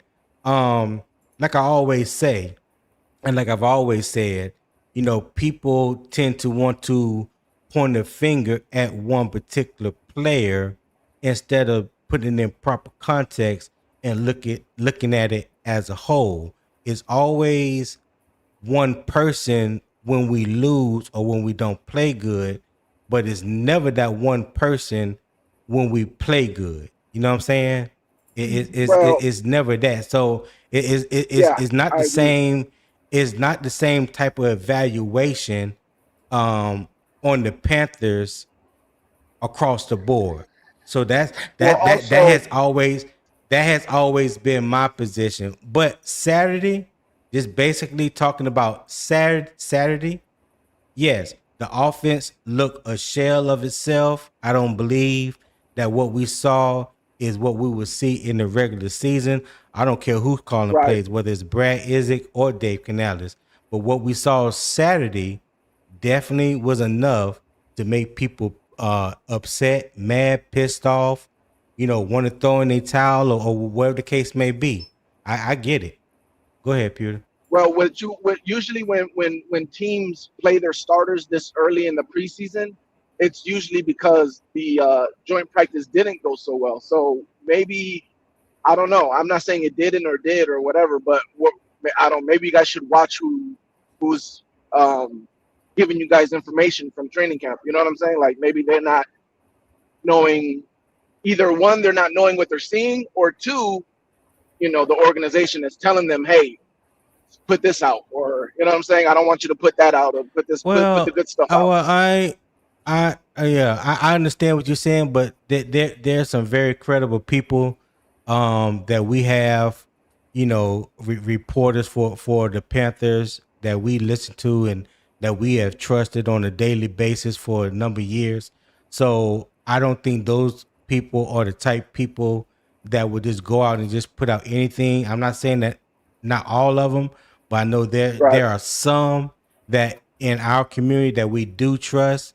They give us factual information. So I don't think what they are putting out was just false, because it was not only just from the reporters, but not only from the coaches, but also from the players, offensively and defensively. So I don't think that's even an issue when it comes to that.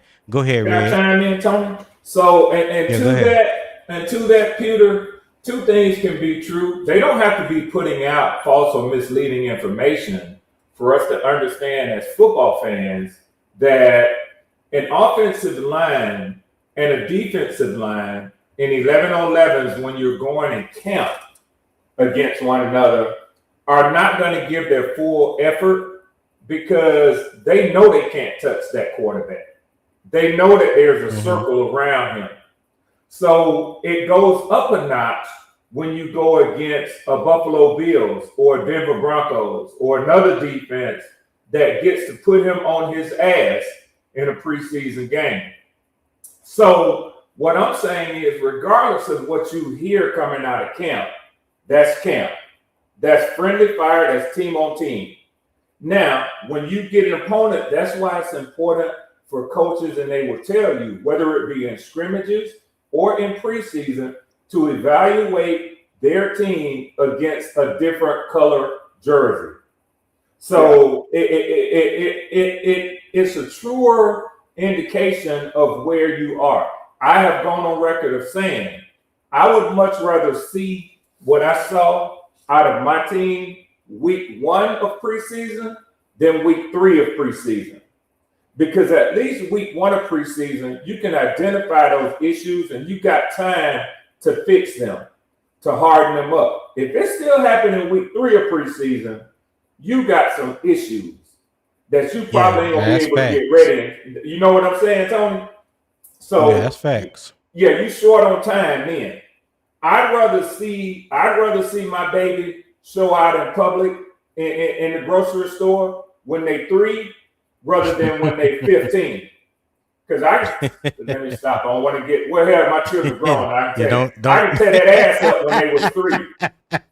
You know what I'm saying? I got a son that's 28, that's 6'4", 240 pounds. I can talk to him at this point. If he out there embarrassing me and his mama, you know what I'm saying? I can kind of talk to him, but it ain't no hands on no more. Well, I still put hands on him, but it might not turn out the way I think it's going to turn out. You see what I'm saying? But you listen, I wanted to make a point. I wish, is Tri-State still up here? No, he gone. Okay. He was having audio problems, yeah. Okay, so he mentioned a couple of things, and I had this discussion too, man. Tony, I don't know what it is, man. Damn it. All right, I'm gonna say this and I'm gonna move quickly because I get criticized for being long-winded. I hear repeated blaming of the defense. Maybe we can come back to that. But listen, why couldn't Bryce Young, and I hear blaming of the offensive line, why couldn't he get into their ass for letting that pocket close on him like he got into the receivers in training camp that they showed all over y'all social media? That's a good question.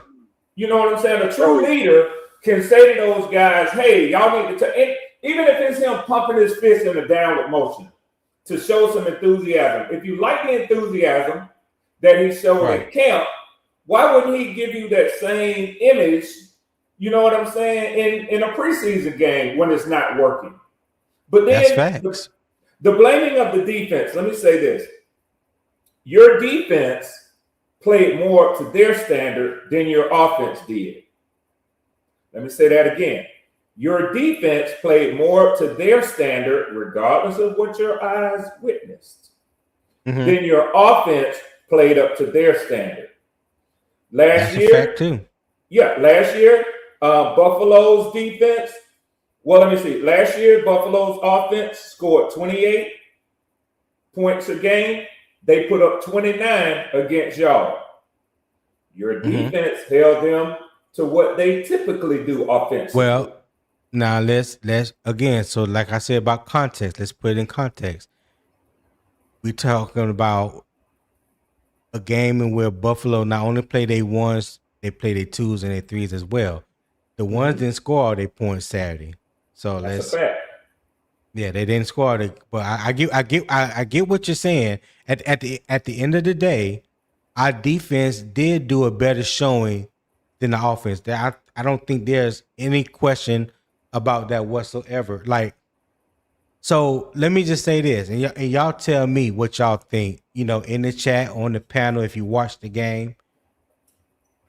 Offensively, going into the game, I said there was two things that I wanted to see. I wanted to see how Monroe Freeling will do at right tackle, being this his first game playing on the right side in the NFL, and I wanted to see Jonathan Brooks make it out of the game healthy. That's what I wanted to get out of the offense. Defensively, I wanted to see if we can get home with 4. I wanted to see if we can apply some pressure. All right. That's what I wanted to see from the defense.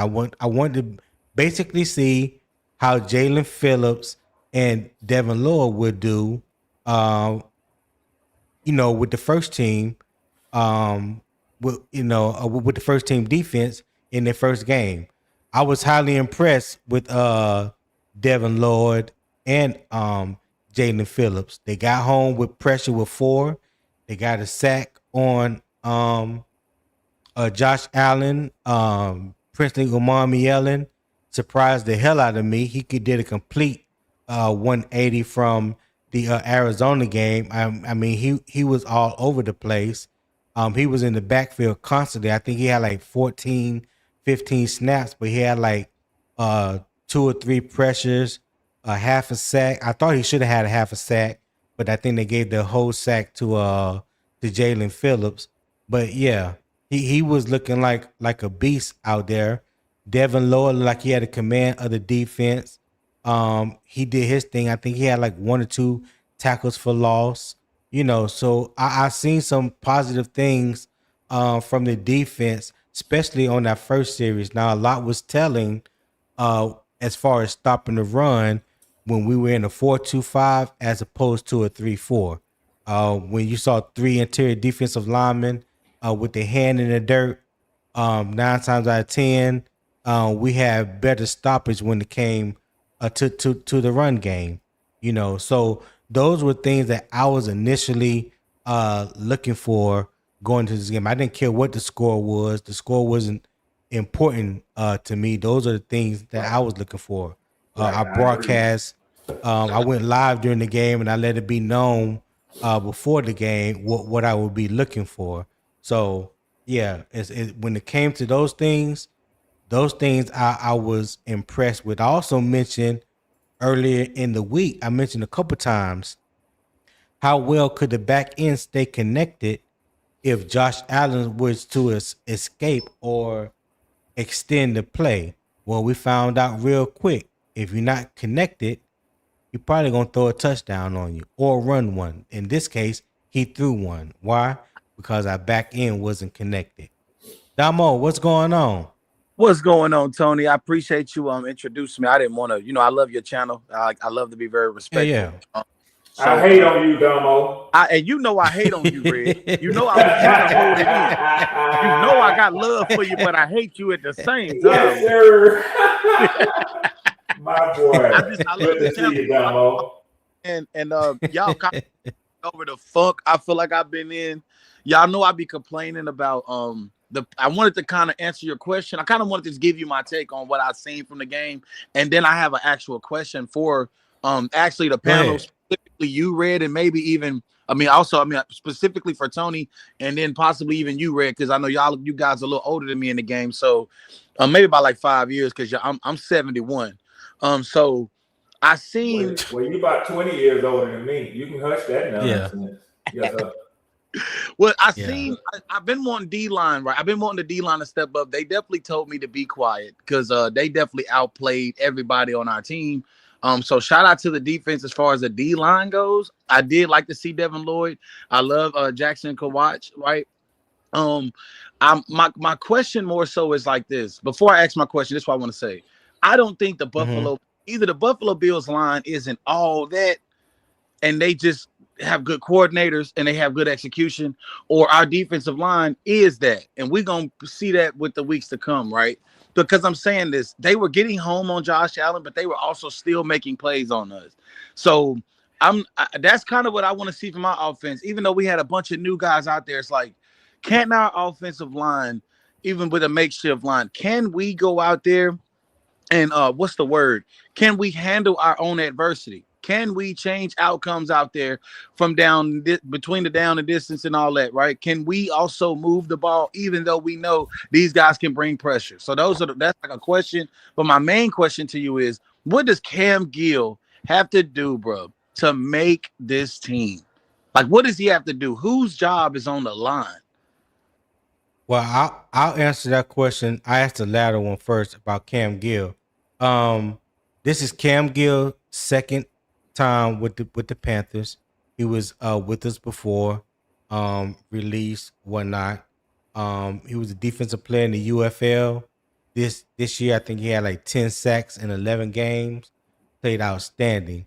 Looks like it carried over into this game, and I think he also played pretty good in the Arizona game. Y'all can correct me if I'm wrong on that, but yeah, I saw some things from him that that looked pretty good. I can't remember, if I'm not mistaken, the ones were out the game at the time.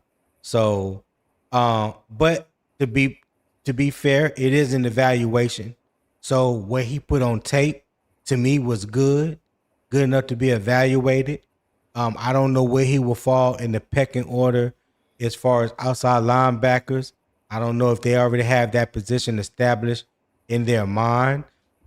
They did release Nick Hampton like a week or two ago, so there may be somewhere for him to slide in.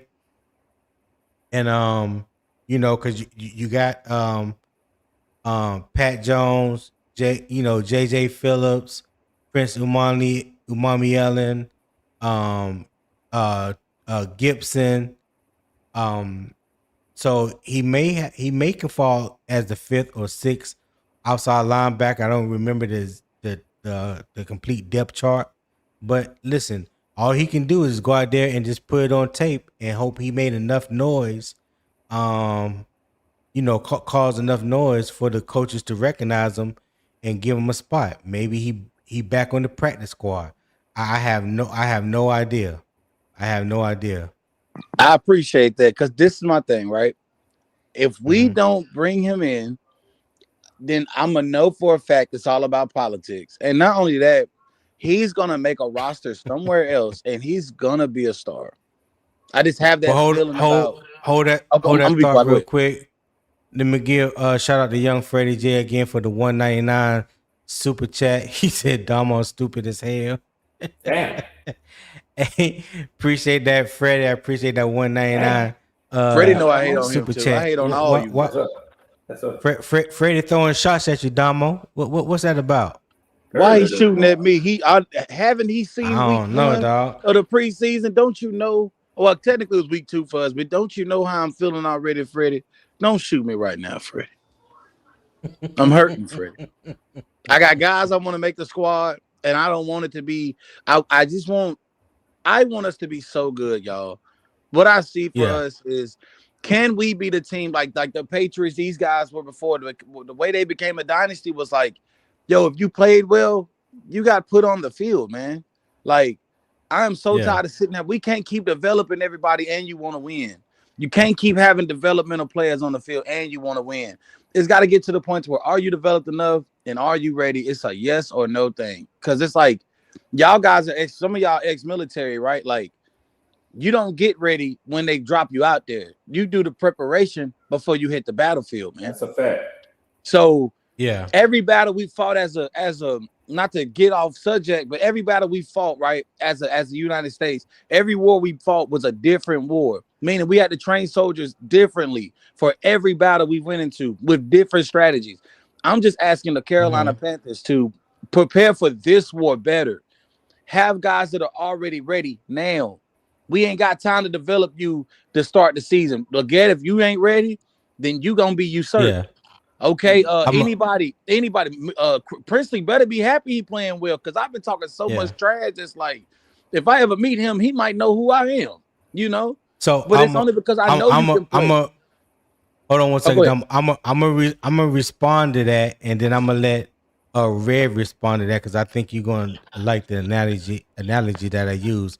But yes, shout sir. out Eternal for the 5 jewels, the treat, and I think he's saying it again. Shout out to Eternal for another 5 jewels, the treat. All right. So to what you just said, Damo, I learned a long time ago, a first sergeant, matter of fact, my very first sergeant, when I got to brag, First Sergeant Abraham, shout out First Sergeant Abraham.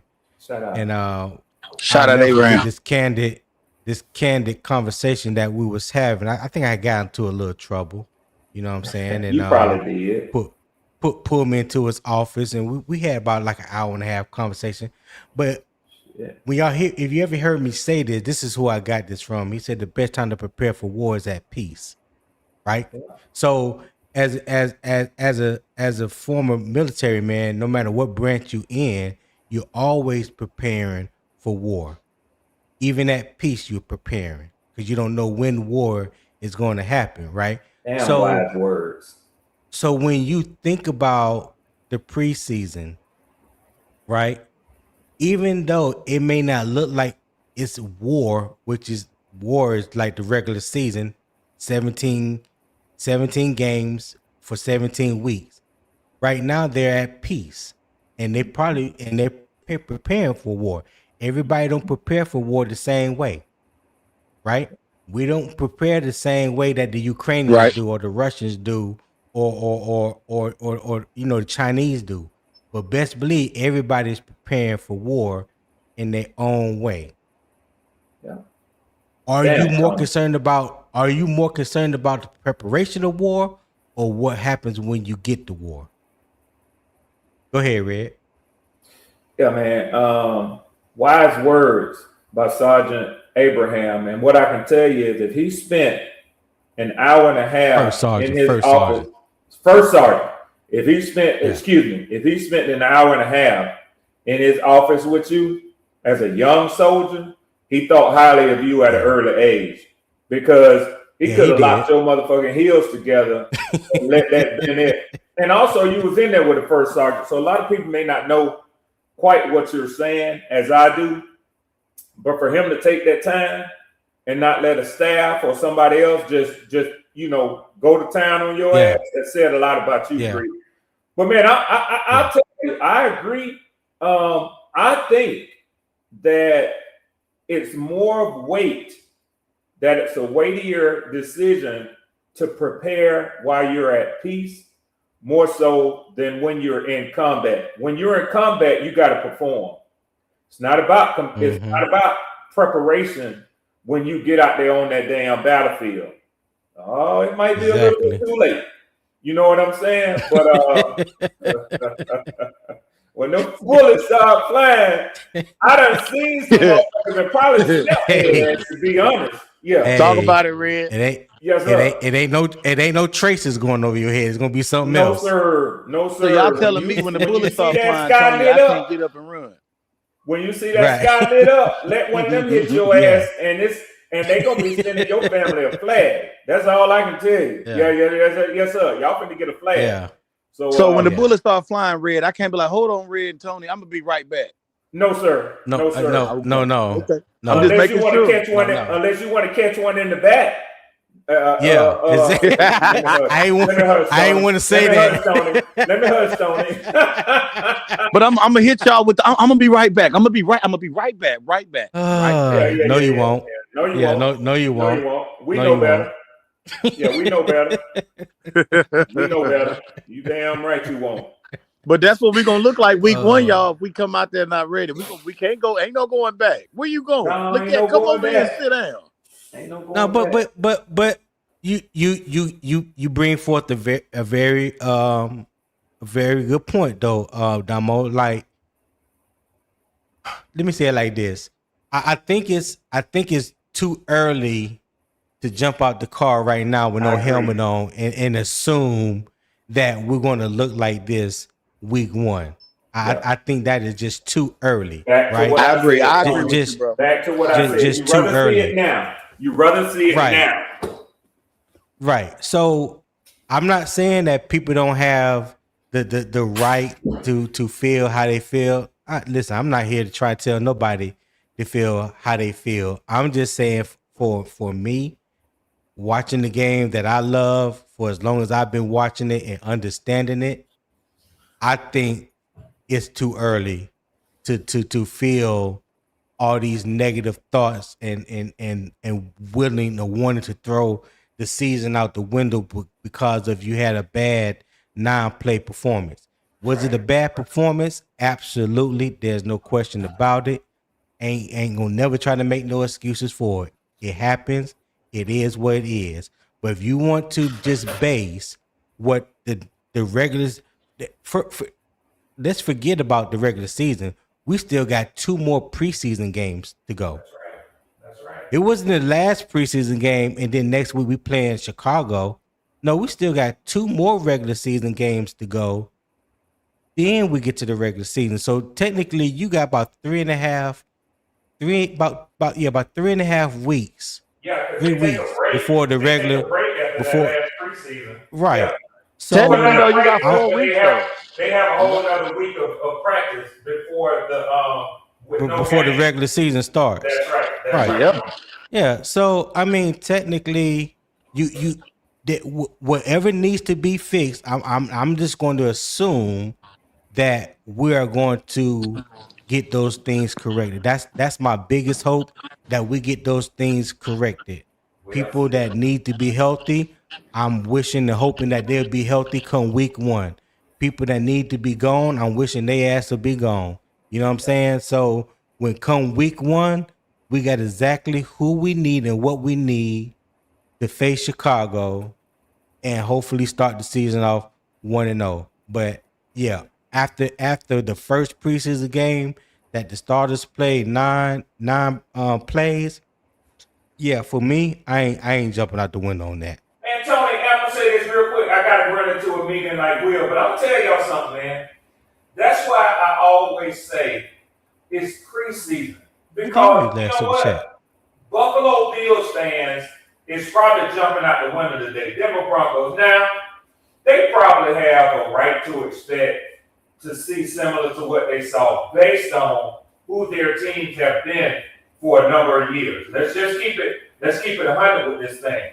But if hold on 1 second, Red. Hey, Real the Beast, if you talking about this super chat, I did read this super chat. Yeah, I don't miss no super chats. Matter of fact, Will he talked about this. So I don't know if you lost contact, but yeah, I read your last super chat, my guy. Yeah, go ahead, Red. Yeah, I just want to say this, and then I hate to run, Tony, but I want to jump into a meeting here as well, man, team meeting. But man, and I have to say this because I'm so glad that you said prior to your live watch yesterday, man, listen, it's the preseason. Don't read too much into it. If the team plays well or if they play poorly, it's the preseason. So, and it's just for coaches to get an idea of where the team is. Hey, your squad as well as my squad got a chance to witness. We got a ways to go. Buffalo looked pretty good. Facts. Denver looked really good. But Denver better go back, and I know that their coaches make enough money and are professional enough to know that Sean Payton and Van Joseph are going to be on their team's asses when they That Atlanta team that we saw, that wasn't the best that they could throw at us. Let's not be naive and think we're going to do everybody like we did them on Friday. Buffalo's coaches, hopefully, are saying the same thing to them. That Carolina team that we saw on Saturday, that's not really who they are. Don't take that as that's how we're going to do all the competition this season. I believe most of these coaches are professional enough to know that regardless of what reporters tell us, that's how they handle their teams in meetings. And Carolina's coaches and Atlanta coaches are saying, what the fuck have we been practicing for? What the fuck have we, you know what I'm saying? They ain't sitting back just saying, well, that's who we are. Let's get ready to have another week of practice. Hey, shout out, Red. Yeah. Red, can you say it one more time, Red? What they say, Red? Can you say it one more time? What they say? They say, listen, what the fuck we been practicing for? You know what I'm saying? Oh my God! Mad in front of my mama and them. What the hell? I needed to hear that. I needed to hear that. Yeah. It's just that. Well, you and Tony talking to me, man. And I'm gonna leave it at this, man. Like I said earlier, and this is my whole point to this whole thing. I'd rather see my team, and hopefully y'all feel the same. I'd rather see all them warts, all them imperfections this early in preseason than right there at that last preseason game than to be dealing with this shit, man. Because then you're going to be like you say, Dumbo, okay, let me go back to the analogy you made. So we're at peace and we're getting a chance to train our soldiers. But when the U.S. gets attacked in a foreign country, you know that you on the clock. Motherfucker, you got to get those balls in the air. You damn right. That's right. The warships you got 18 hours. In that direction. You damn right. Yeah. Kiss your family. Tell them goodbye. That rucksack that you got packed, ready to go at any time, come to the motherfucking motor pool or wherever we land up at. It's time to go. Bring your ass. Hey, and y'all know, it's the perfect analogy, bro. It happens in the league once the first snap happens, bro. The game goes so fast. Yeah. That's exactly what it's like in war, right? I'm not a soldier, but I know if someone is getting, let's say we got soldiers everywhere, and the enemy come from this side over here, it's gonna always be when you least expecting it because they got intel too, just like you got intel on them. So you got to immediately pivot, like, hey, they over there fighting. Hey man, send everything over there. Like you got to immediately I'm gonna tell you like this: report or go AWOL. But make a decision, motherfucker. Either one of you. Whichever you want to do. It's time to make a decision. Yes, listen, you talking about a double-edged sword. God. But Tony, but the point is valid. Make a decision. It's time to make a damn decision. Oh, God. Yeah. Come on. So now I didn't watch the Falcons though, but I'm not hearing the best. I'll say this: out of the NFC South, that shit was ugly, boy. But I'm gonna say this, Red. I'm gonna say this: like out of everybody in the NFC South, I hate y'all the least. I like playing Atlanta because I love Atlanta, like the city of Atlanta. Atlanta's always the bottom. I really want the Saints to be the bottom. Hold on, Damo. Hold on. My bad, Tony. Hey, what's up, Fed? No, we're not talking about war and politics. It was an analogy that was used described about the preseason to the regular season. We just kind of went off on a tangent a little bit. Damn, you know how I do. I don't go that far down the rabbit hole. I talk football over here. Go ahead, Damo.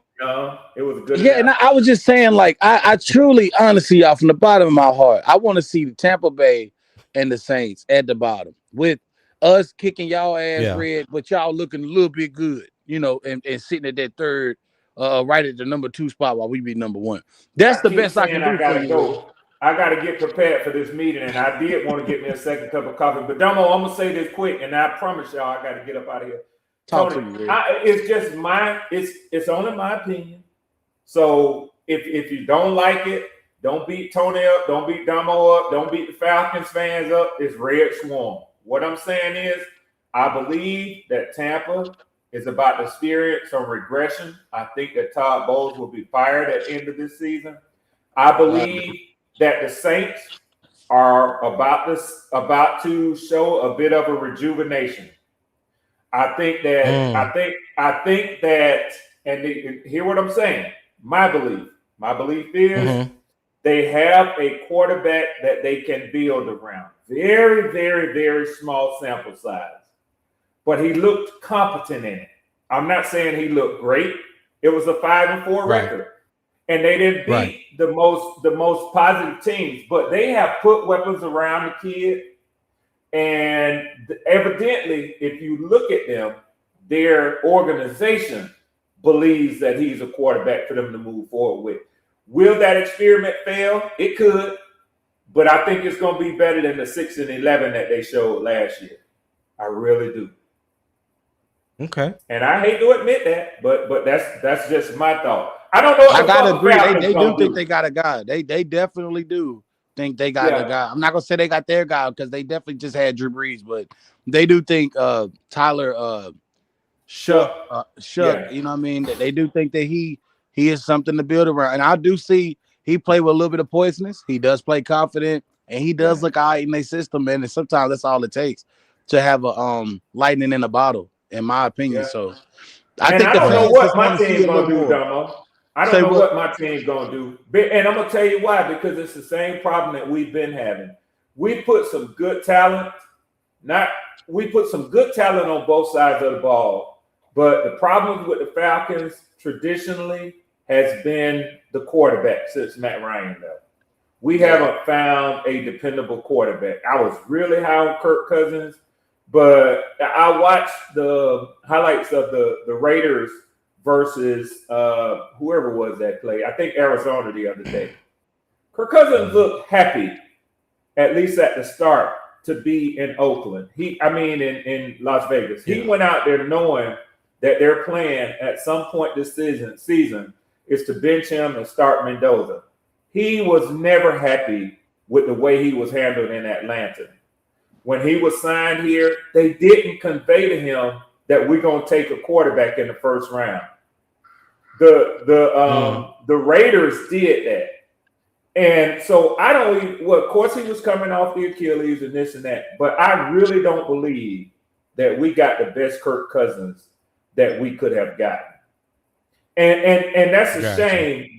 That's a shame because Kirk Cousins once said he wanted to retire a Falcon. His wife is from Alpharetta. She is a third-generation UGA graduate. Her family bleeds Georgia Bulldogs and Atlanta Falcons. And that had a lot to do with his decision to come here. I don't think they handled Kirk Cousins right. He could have been a very suitable bridge to a quarterback, maybe even Penix, if they had just talked to the man about it. But hey, it is what it is. I don't know what the F the Falcons are going to do this year. I don't expect much different from what we did last year, but we'll see. That's what I'm saying about all of this division. It's still and always will be until further notice a wide open division. So that's true. That's very true, bro. Hold on 1 second, Damo. Red, you about Greek, to get I'm up gonna out talk of to here? y'all later. Yeah, man. I'm gonna talk to y'all later. Greek, I appreciate you having me up. You know I do, man. And it's all love, anytime, brother. It's all love, Greek, and it's all hate, Damo. I hate it's all hate and love to you too, brother. Yeah, man. Yes, sir. Yes. Peace be on your damn way, if you don't mind. Yeah. If I need to hop off, Tony, I will. Damo, no, you good. You good. I was gonna ask you gonna be up here for a minute? Yeah, I can, Tony. Yeah. Okay, yeah. It's just me and you. So I'm just gonna go ahead and transition to the next topic because we done spent damn near 3 hours talking about this Buffalo Carolina game. Yeah. So yeah, we've been here almost 3 hours, y'all. There's 87 total people watching across 2 platforms. All right. Shout out to y'all. Show some love to the channel, man. Nobody has hit the PayPal. Nobody has scanned the PayPal and donated to the chat at all. I mean, donated to the channel at all. The QR code's in the top right. Scan it. Show support for the show.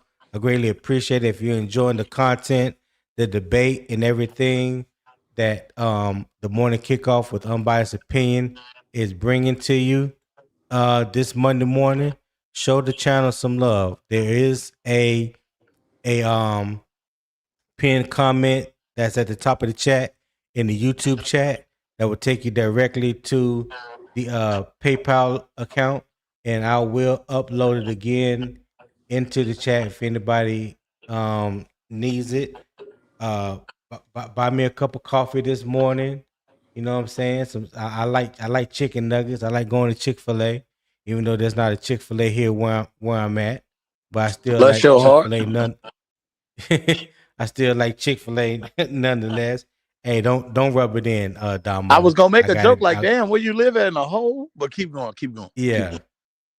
yeah, yeah. Frodo, Freddie said, "Are you sure, Tone? Am I sure about what? Because last time I checked my PayPal, I ain't see nothing. If you did send something, I always say make sure you let me know in the comments so I know that that you sent something. Okay, hold on. I'm checking now, Freddie. I apologize. Thank you, Freddie, for that PayPal gift. I greatly appreciate it. Um, you always supporting the channel. But yeah, if you guys do leave a PayPal gift, because it's not like Cash App, you can't send a message. You know what I'm saying? Let me know in the comments so I can properly shout you out. And hold up, Freddie, I will drop the link for you real quick so we can get into this next topic real quick. All right. Yeah, that's it. That's it. So now we're gonna talk about the Jacksonville Jaguars. That's the opponent spotlight for this week. We do play the Jaguars Friday. We do have joint practice with the Jaguars. I believe it starts Wednesday. I know we do practice here today. I Yep. believe they may have a little light practice before they travel out Tuesday, and they do have joint practice with the Jaguars um Yeah.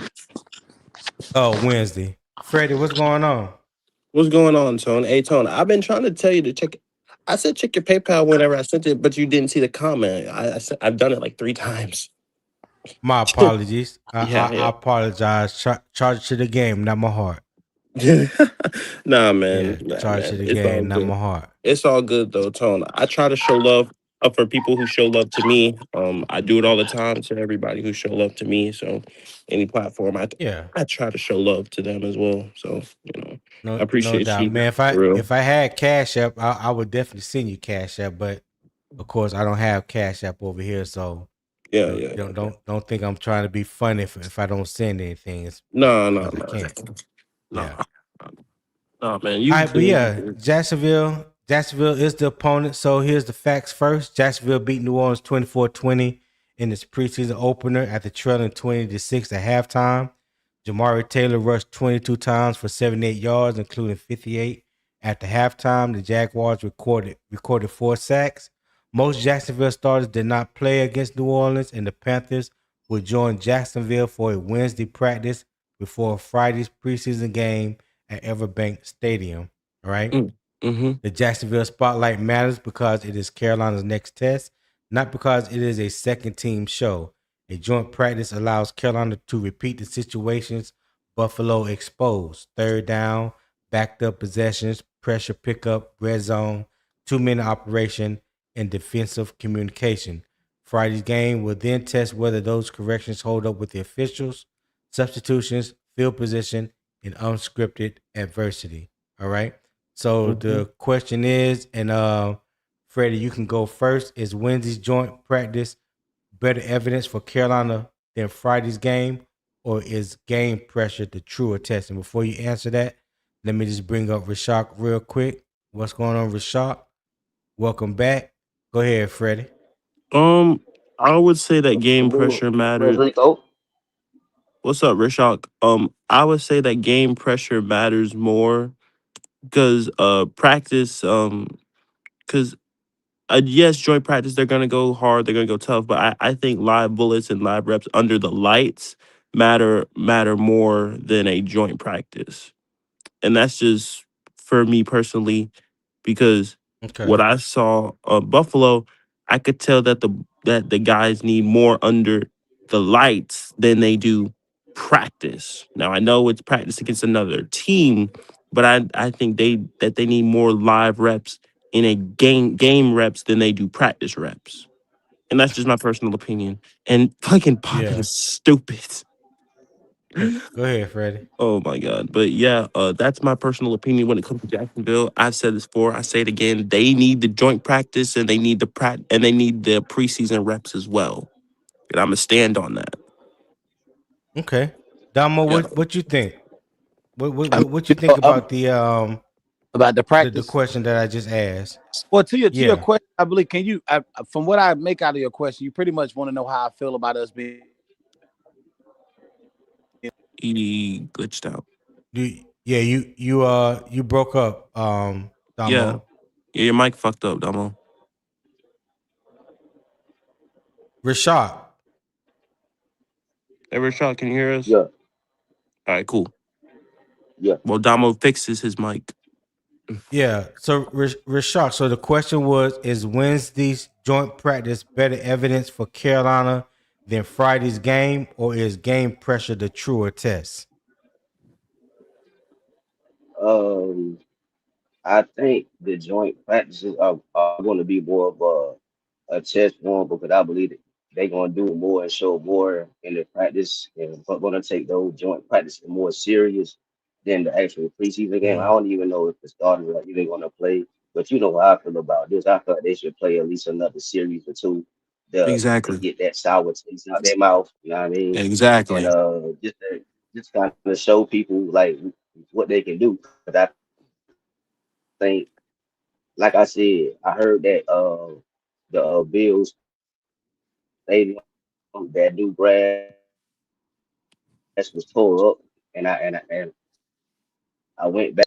So I don't know if they even those guys came to a conclusion like, hey, look, this grass is not really all that good. You know what I mean? There's no need to go out there and get injured. You know what I mean? Playing too hard. I'm not accusing them of that. I'm just saying that might have been the case, or the players themselves could have thought, hey, look, I'm not about to go out here and risk my season and my career to play on this, out here, cutting I on this hate this grass guy. and, twist an ankle or tear something. You know what I mean? So, yeah. So, Yeah. I mean, as far as the practice, I think they're gonna get more out of the practice in the game, but I want to see them in the game. Oh man. Yeah. Yeah, we was laughing at you, Damo. We was No. laughing at baby Thailand boy 803. No, y'all Yeah. good. My wife called me, man. We got Hey, Tony, a new baby. stupid. A new baby is Go born in ahead, our Damo. family, What? man. So we just my Oh wife shit. is Hey, so Damo, can you excited. hear us? Yeah, can y'all hear me? Yeah, we hear you. We hear you. Yeah. Congratulations, Damo. Yeah, thank you. Congratulations, my guy. It's my sister and how can I say this? My sister-in-law, but Yeah. her and her husband, and they just had their first baby together. So I'm happy for them, man. I wanted to answer your Oh, okay. questions though, man. I wanted to say, like, kind of just like Stank Ass Freddy said, I do believe that it's good for us to have joint practices now, especially after a tough week 1 preseason. You got tape, you can really sit the guys down and talk about what you can work on. You're seeing it in real time. For the makeshift line we had to put out there in front of Bryce. Hopefully they all don't come back out together again. We do know how by the way. Robert Hunt's a very slow starter when he comes back.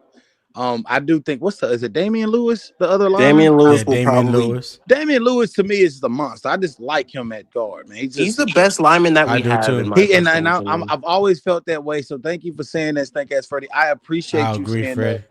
Thank you. And fuck you, Damo. Okay, thank you. I Hey, know it's all hold, right. Hey, we ain't about to do that.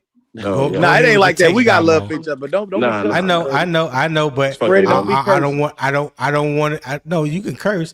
I just don't want to take. I just don't want to get out of hand. That's all. Oh, I yeah, respect yeah, it. yeah. And that's why we Tone, love I the channel, respect it. I Tony. So respect it. we Yeah, not Yeah. gonna do that. Go ahead, Damo.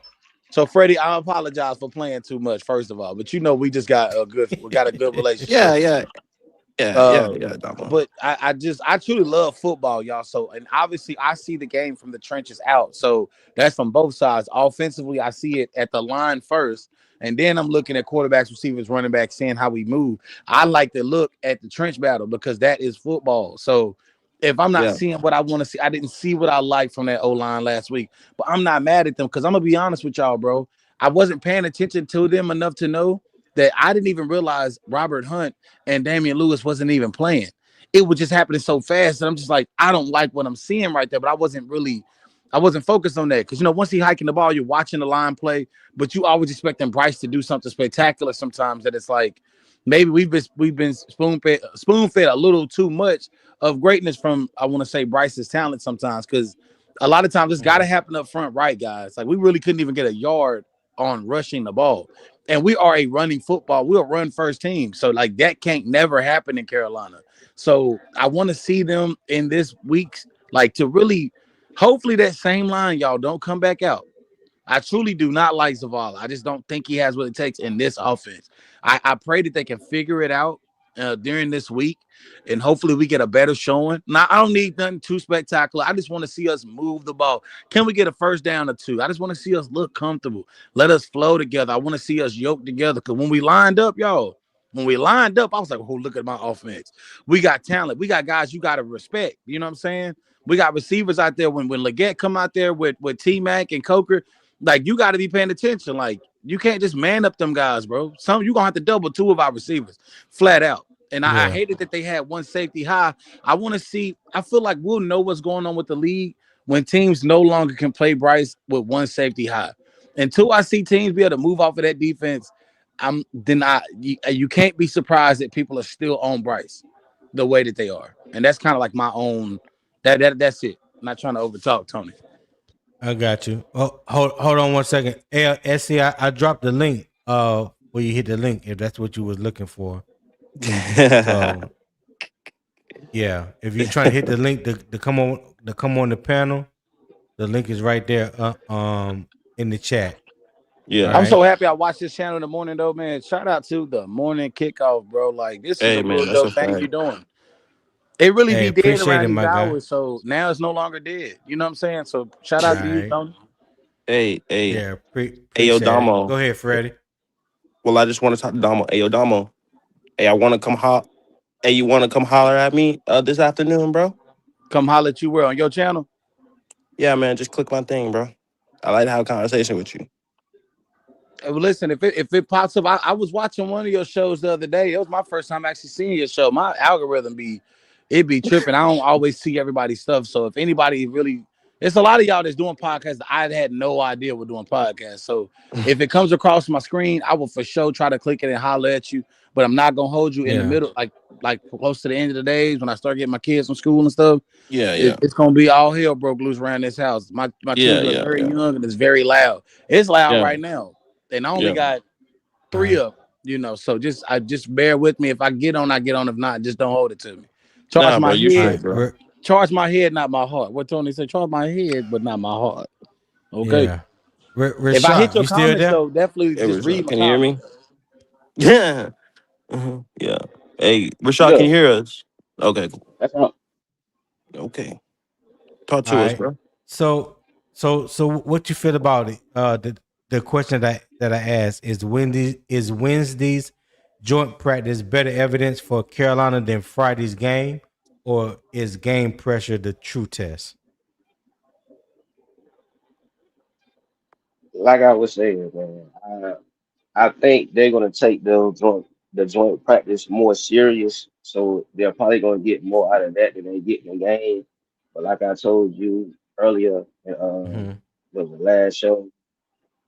Me personally, I want to see them get back out there on that field on Friday and show a better outing than they did, Saturday, and just go out there, you know, be aggressive. None of that dinking and dunking stuff that we seen all last year. As long as they do that, man, I'll be all right with it. You know what I'm saying? Because I'm not really a preseason guy anyway. I don't say it don't matter, but the way they treat these games nowadays is kind of just la la la la. It no, I'm not really. I don't really take too much out of the actual games because they don't really take them serious, as you seen. Saturday. So I mean, but if you want me to say, do I think joint practice is going to be more better than the actual game? Yes, but I want to see them play too. Now I don't know if they're gonna let them play, but yeah, that's all I want to say. Right. But yeah, Frederico, I be saying your show too, man. I tried to get on the other day, and but my audio was acting up, so I couldn't get on. But yeah, I mean, I'm gonna come through. I already follow and shit, so I'm gonna come through and holler at you. But that's Hey, all I I want to say, appreciate y'all. man.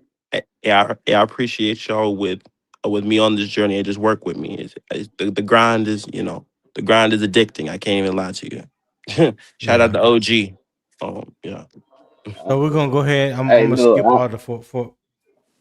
Go ahead, Rashad. what you about to say? No, I said we're just gonna. I'm gonna skip the formalities and we're just gonna go ahead on to the last segment. Yeah. Did Phillips and Lloyd change Carolina's defensive ceiling? All right, so I'm gonna skip all the facts and the context and just ask the question: did Phillips and Lloyd prove themselves as the defensive identity changes, or did Carolina just see encouraging traits in a small preseason sample? Uh, Rashad, you go first.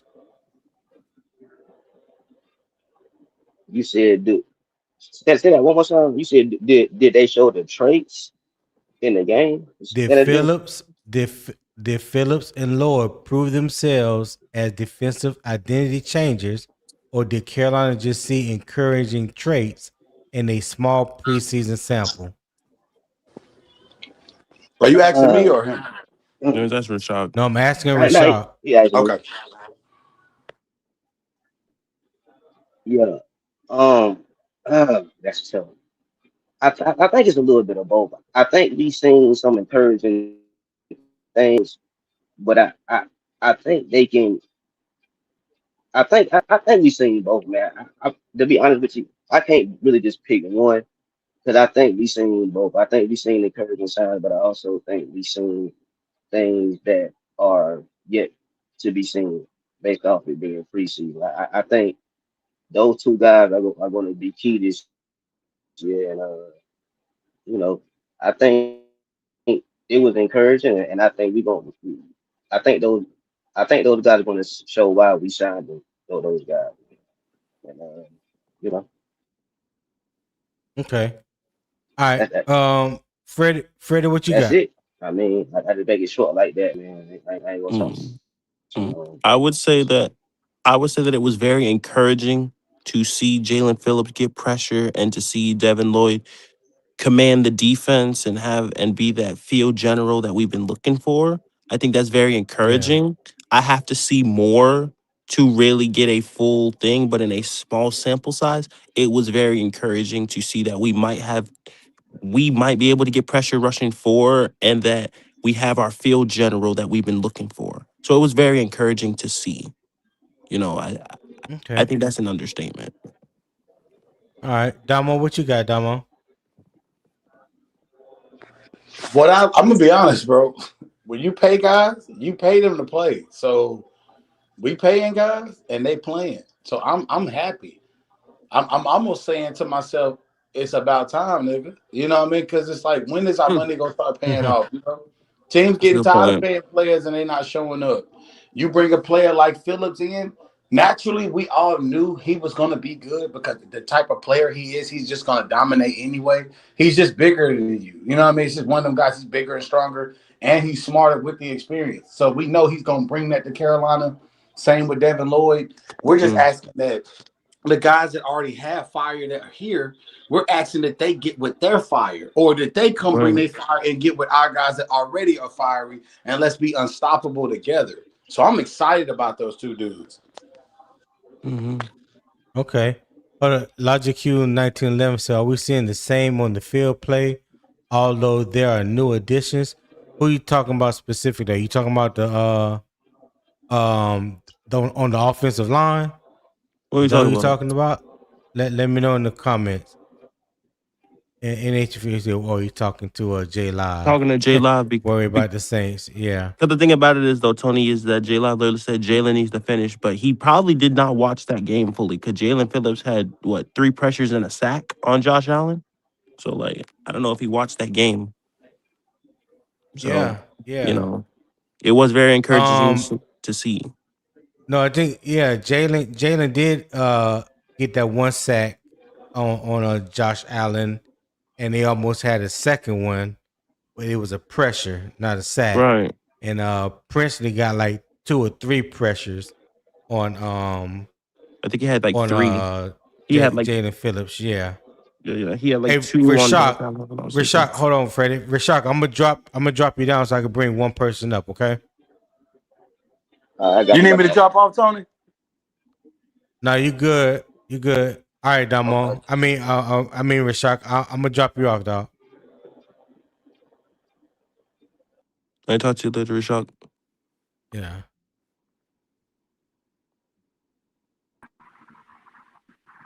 SC Sweet Chili Boy, what's happening? Well. What do we have here? Yeah. What do we have here? You need to speak up talking into your baby mic. Yeah, I guess I do. Well, if it What's is my going on, boy. man? See what y'all talking about. I'm gonna listen in and I comment. See if I can add a little chicken little honey from the truth. I can't eat. What did he say? That you said like he said he'll chime in and he'll comment whenever you ask like the questions and things like that. Cause Oh, okay. yeah. All right. Yeah. Mute your mic, SC. Mute your mic for Yeah. right now. Yeah. There you go. Yeah, appreciate it. Let's see. Logan Q said, just reiterating on the previous topic, for me, I see positive production, but I put the negative or less production on coaching and play calling. Okay, hey, great minds think alike, but some people, everybody have their opinion on who's to blame or what to blame or whatever. But yeah, I don't think people like to talk enough about the play call and what kind of game plan the coaches may have had Saturday. But it is what it is when it comes to that. Go ahead, Freddie. You clearing your throat for some damn reason. No. I was no, I was saying on literally on when you was mentioning blame, I was like, well, we all know the one person that half these people blame, but that's another story for another day. That Okay. yeah. That's the reason I was doing that. When Yeah. we talk about coaching and play calling, I was like, when you mentioned blame, I was like, yeah. There's when you said Yeah. like when So people want to talk about who's to blame, I was like, yeah. yeah.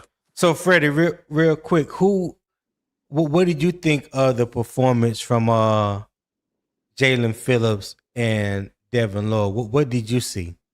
Well, I saw Jaelan Phillips was as advertised, if I'm going to be honest. I mean, again, as I said, I have to see more, but it was very Mm-hmm. encouraging to see that it looks to be like that 120 million that everybody talk about, which is like what 11th on the market right now. But anyway, it looks like that 120 mil looks like it looks like it might pay off this season. Now again, I have to see more for that to be true, but it was very encouraging to see him get pressure. Not only pressure, but pressure against one of the best tackles in the game, and then Josh Allen. So that was very Mm-hmm. encouraging to see him get that type of pressure against guys like Josh Allen. So that was very encouraging to see Josh and Allen watch looked from scared, him. didn't he, Freddie? Hey, look, listen. I mean, I saw the fear in his eyes. a few times, and the thing about Jaelan Phillips is what I watched that too is like he didn't allow Josh Allen to get around him because usually Josh Allen like kind of scrambles away. Like whenever you go inside, usually the defender like loses leverage to the outside and they lose the edge. Jaelan Phillips went inside and continued to hold the edge, trying to get to Josh Allen at the same time. So that was good to see as Mm-hmm. well. The fact that you are able to not only get pressure but contain the edge at the same time. And he did it by himself. He didn't need somebody else. He was able to do it by himself and then forced the Yep. throwaway as well. So that was very encouraging to see. So that was as advertised.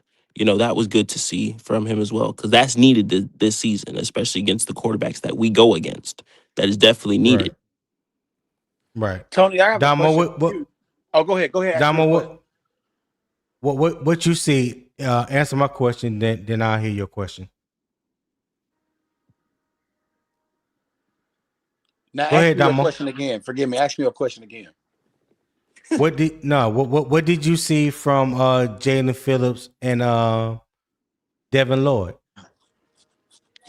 I mean, I'm gonna be honest. I seen what I wanted to see, bro. Like I've seen what I've been craving. I've been craving pressure. I've been craving dominance.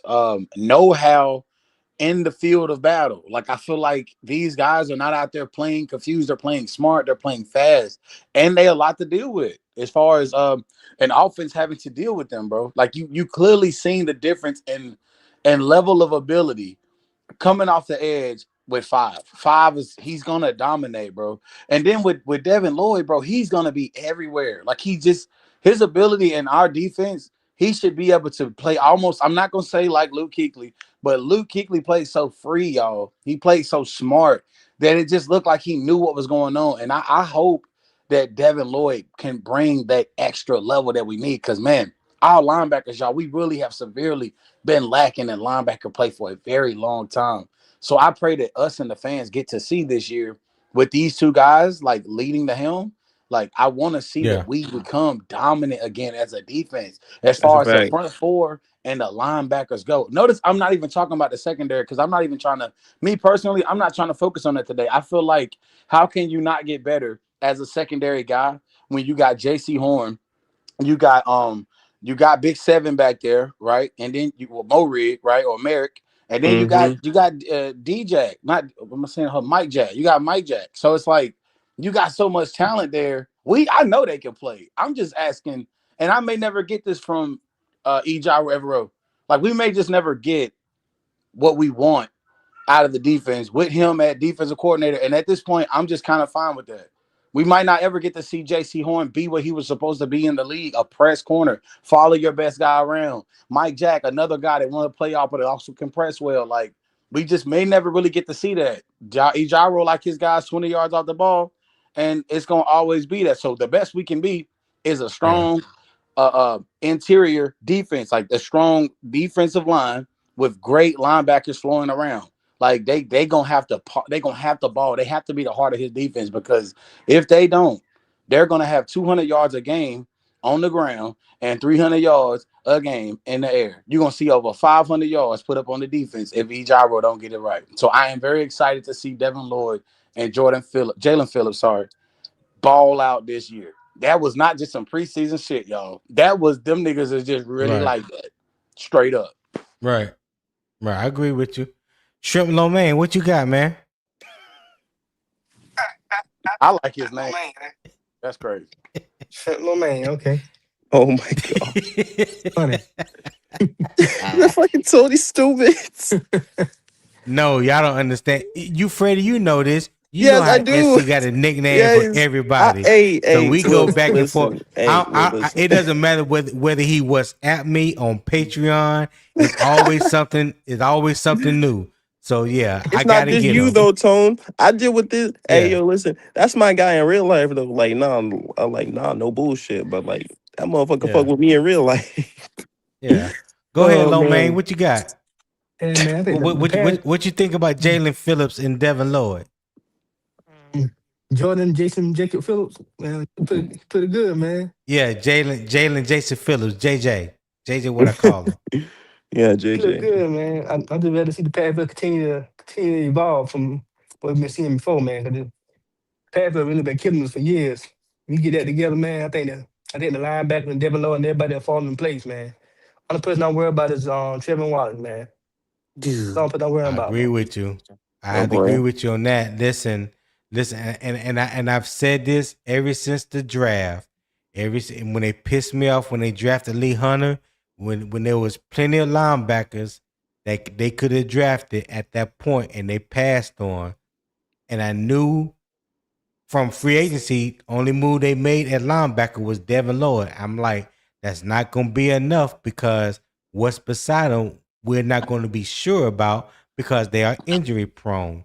And not only are they injury prone, but now the talent, you really question the talent level beside Devin Lloyd. How exposed will we be, from the inside linebacker position when you're talking about in coverage, when you have to coverage a tight end down the seam or over the middle, when you have to like maybe carry a running back into the flat or on a sail route or something like that. If we're playing man, what are we going to do? Because outside, Devin Lloyd can't do it all.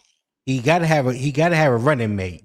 So I hope and pray that they add another linebacker, preferably a veteran with some starting experience, and maybe have some experience in Ivero's defense in this scheme, whether it's his defense or in Fangio defense. But we need another veteran presence before the regular season starts. And again, Tony, like again, I mentioned this, and me watching it like from the preseason game, when you rotate those two linebackers between Claude and Trevin, the one thing that sticks out to me, they're polar opposites. And I know this sounds crazy, Tony. And again, you take with PFF what you will. If you believe in PFF, you should go look this up yourself. But Trevor Wallace in man covers, like you mentioned, had an 88 PFF grade in coverage, man coverage. See that's why I don't trust in PFF. And again, like, but when you watch it through preseason, Chairless and Trevin are polar opposites. Now, say what you want, but Trevin looked better in coverage than Claude did. Claude is a better run stopper. Trevin is a better pass coverage. Is better in pass coverage. And that's the reason I think Trevin beats him in the thing, because he's better. Now, again, Tony, you take with it with a grain of salt, because I saw that and I couldn't believe it. But it's true, Tony. I even looked it up for myself. That shit is true. He has an 88.7 PFF grade in man coverage, which was 8th in the NFL among linebackers. 8th. Yeah. Number That's 1 why I was Devin said Lloyd that at 93. So I yeah. don't believe PFF. Not when it comes to that type of metric. Yeah, I was confused I there too. believe what my eyes see. I think I know enough about football that I trust my eyes. So Yeah. 80. Yeah. Okay. Yeah. I It So ain't was. gonna, I Tony, ain't gonna, Tony, I ain't gonna Yeah. keep. I Yeah. know Yeah. y'all see this. Yeah. What is it about our defense, man? I don't know whose fault it is, because I don't want to just single nobody out. But man, when teams excel with like reverse play actions and all of that, like you swinging right, but the play really going left. I mean, we're confused every time. They could do that every play, bro, and there will be no stopping them. Well, And it's like that even in the season. Hold on, Freddie. Okay. No, I think I know what you're talking about, Damo. It's like when that play with DJ Moore. So when you are effective with the run game, right? Yeah. Especially, let's just take a team like Buffalo. They run a lot of stretch zone, wide zone concept, because they got a back that can cut back. He can hit the hole or he can take it out wide, right? So he's excellent for the wide zone scheme. Right. But then when we talk about sequencing, if you always heard me talk about sequencing, so now what they do, they add another level to the wide zone. So now they bootleg it. They fake like they're getting ready to run the wide zone, then they bootleg and they release DJ Moore, which was in the slot to their right side. They released him to the left side because everybody's flowing right. He's leaking out to the left. Then you have the wide receiver that was on the left side that was running like a go route to clear out the left side. So either the cornerback went too far. They say it was in man. I really haven't looked at it to determine whether it was in man or zone or whatever. But there was 2 defenders on 1 wide receiver, which left that whole left side open. And I'm surprised that nobody has brought this up. But I did notice this. Nobody brought this up on this same play. on this same play. Mm-hmm. Y'all tell me if y'all remember what happened on that play. Because I ain't gonna say it first. I'm gonna see if one of y'all can tell me what happened on that play where DJ Moore leaked out the backside and caught that big pass and Are went you about talking about 40 when he yards. waved to Nick Mike Jack Scott was and Mike Jack out of position? are you talking about when Not DJ talking when about Mike Jack. Not talking about when DJ Moore invited the contact by Corey Thornton. Nope, not talking about none of that. Okay. Low man, you know what I'm talking about? He That's a probably little bit eating out of right my field now. of expertise. I'm actually I trying to mean get better at watching this. that playback, For real. watching that playback, Okay. everybody got sucked in by the play action and then just No, check this out. Check this out. Mhm. Check this out. Let me stop it right there. When you go back and watch that play, watch who Princely Umar was covered in the slot. Oh, interesting. Tell me why Princely was covering the slot receiver and he came on like a slot blitz. And that same slot receiver is the one that ran the clear out for DJ Moore coming across. But just tell me why Princely was on coverage on a slot receiver. That's Yeah, what you call somebody. trying shit right there, Tony. That's Okay, a so mismatch. That's what you call. That's what you call complete fucking and utter. trying shit. Yeah. So like Freddie said, you only do some shit like that in the In the preseason. preseason, right? So does that when you see something like that, or when you hear something like that, in case you haven't seen it, but when you go back and see it, you'll know exactly what I'm talking about. Would you feel like the defense was taken seriously, or the defensive side of the ball was taking this preseason game seriously when you hear or see something like that? Well, Tony, and I think someone mentioned this before, right? Mm-hmm. And I think someone mentioned this before. These coaches, they talk to each other. And Josh Allen mentioned this in a presser. He said, if we get this look and it didn't look good, we can adjust to it if we see this look again and things like that. So they talk to each other. So 9 times out of 10, they probably talked to each other, but they didn't say when they were going to do it. So they talk to each other constantly. And this is the time that you do this during the preseason. You know what I mean? Yeah. Like when it comes to this. So Joe Brady and Evero probably talked about that. It wouldn't shock me if they did. Mm-hmm. Because you don't run shit like that unless it's one, you're just trying shit. And number two, you are talking and communicating. Cause we have a connection with Buffalo, as you know. So 9 times out of 10, they were definitely communicating before the game to run shit like that. So that's I don't probably what know. happened there. I don't know, Freddie. You might be putting too much of a conspiracy theory out there. What you trying to say? Well, Tony, come on now. When it comes to Buffalo and I was Carolina, just, Tony, saying. you already. Well, Tony, come on. Let's just be honest here. I How know. else does like? I understand the connection. But go ahead. Go ahead. Finish your But I'm thought. just saying, it's not conspiracy. We know the. Come on, Tony. You can't be serious that No. saying that these guys don't communicate and I'm things like not. that. Listen. I'm not saying what you're saying. That you meaning to make it a conspiracy. I'm saying people would take what you're saying Right. as a conspiracy when Oh well, that's you fine. say that's all. I mean, I could care less what they take. I'm just saying. You know how Yeah. how fickle our fan base can be. So Yeah, they'll for take sure. something and run with it in a minute. Yeah, but yeah, Man. shout out to Will Robertson try to get an answer before he saw the Yes. test, because I sent him the clip. That's why he knew. Okay. Got it. Yeah. Well, up here cheating. Yeah. Yeah. What's up, Mr. And West? Khalil Wesley said, "Hey Freddie, Jay, how are you doing today?" I'm doing great, Mr. West.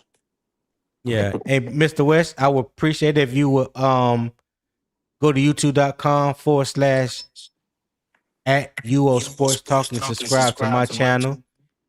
Okay, hold on. Somebody needs to Freddie, you need to mute your or turn your volume down. But yeah, if you would subscribe to Unbiased Opinion Sports Talk, that's youtube.com/@UO Sports Talk. I would greatly appreciate it.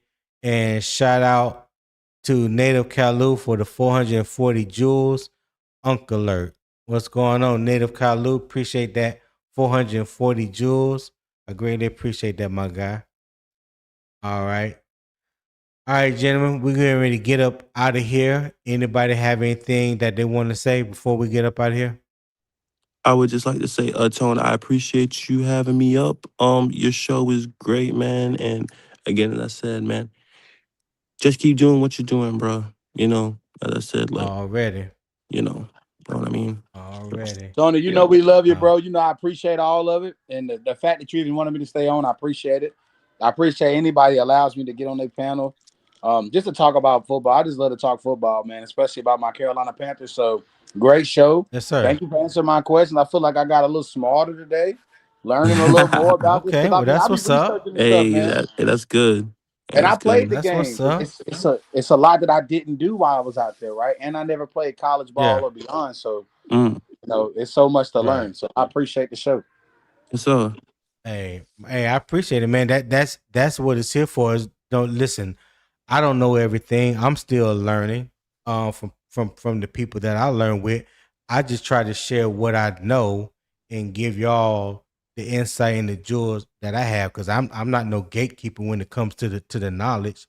You know, it's there for the people that want to receive, and for the ones that don't, that's cool too. You know what I'm saying? It is what it is. But I love the game. I'm passionate about the game. I've been watching the game, you know, and playing the game over 40 years. So, you know, I would think that I know a little something about the game. You know what I'm saying? So, yeah, I just try to share what I know, man. That's all. Yeah, I just try to bring facts and context to it.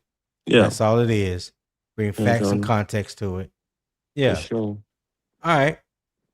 Well, Carolina should not overreact to a limited preseason sample, and it should not hide behind it either. The offense has to prove it can communicate, protect, and sustain a possession when the lineup changes. The defense has to prove that Phillips and Lloyd can help turn individual flash plays into a complete unit identity. That is what Jacksonville is for. Identify the problem in practice, then prove the correction carries over to the game. All right, everybody. If you enjoyed the conversation, hit the like button on your way out. Subscribe to Unbiased Opinion Sports Talk and share the show with another Panther fan, family, or friend. All right. And as always, keep the debate respectful. Keep the football facts first. And as always, Panther Nation, keep pounding.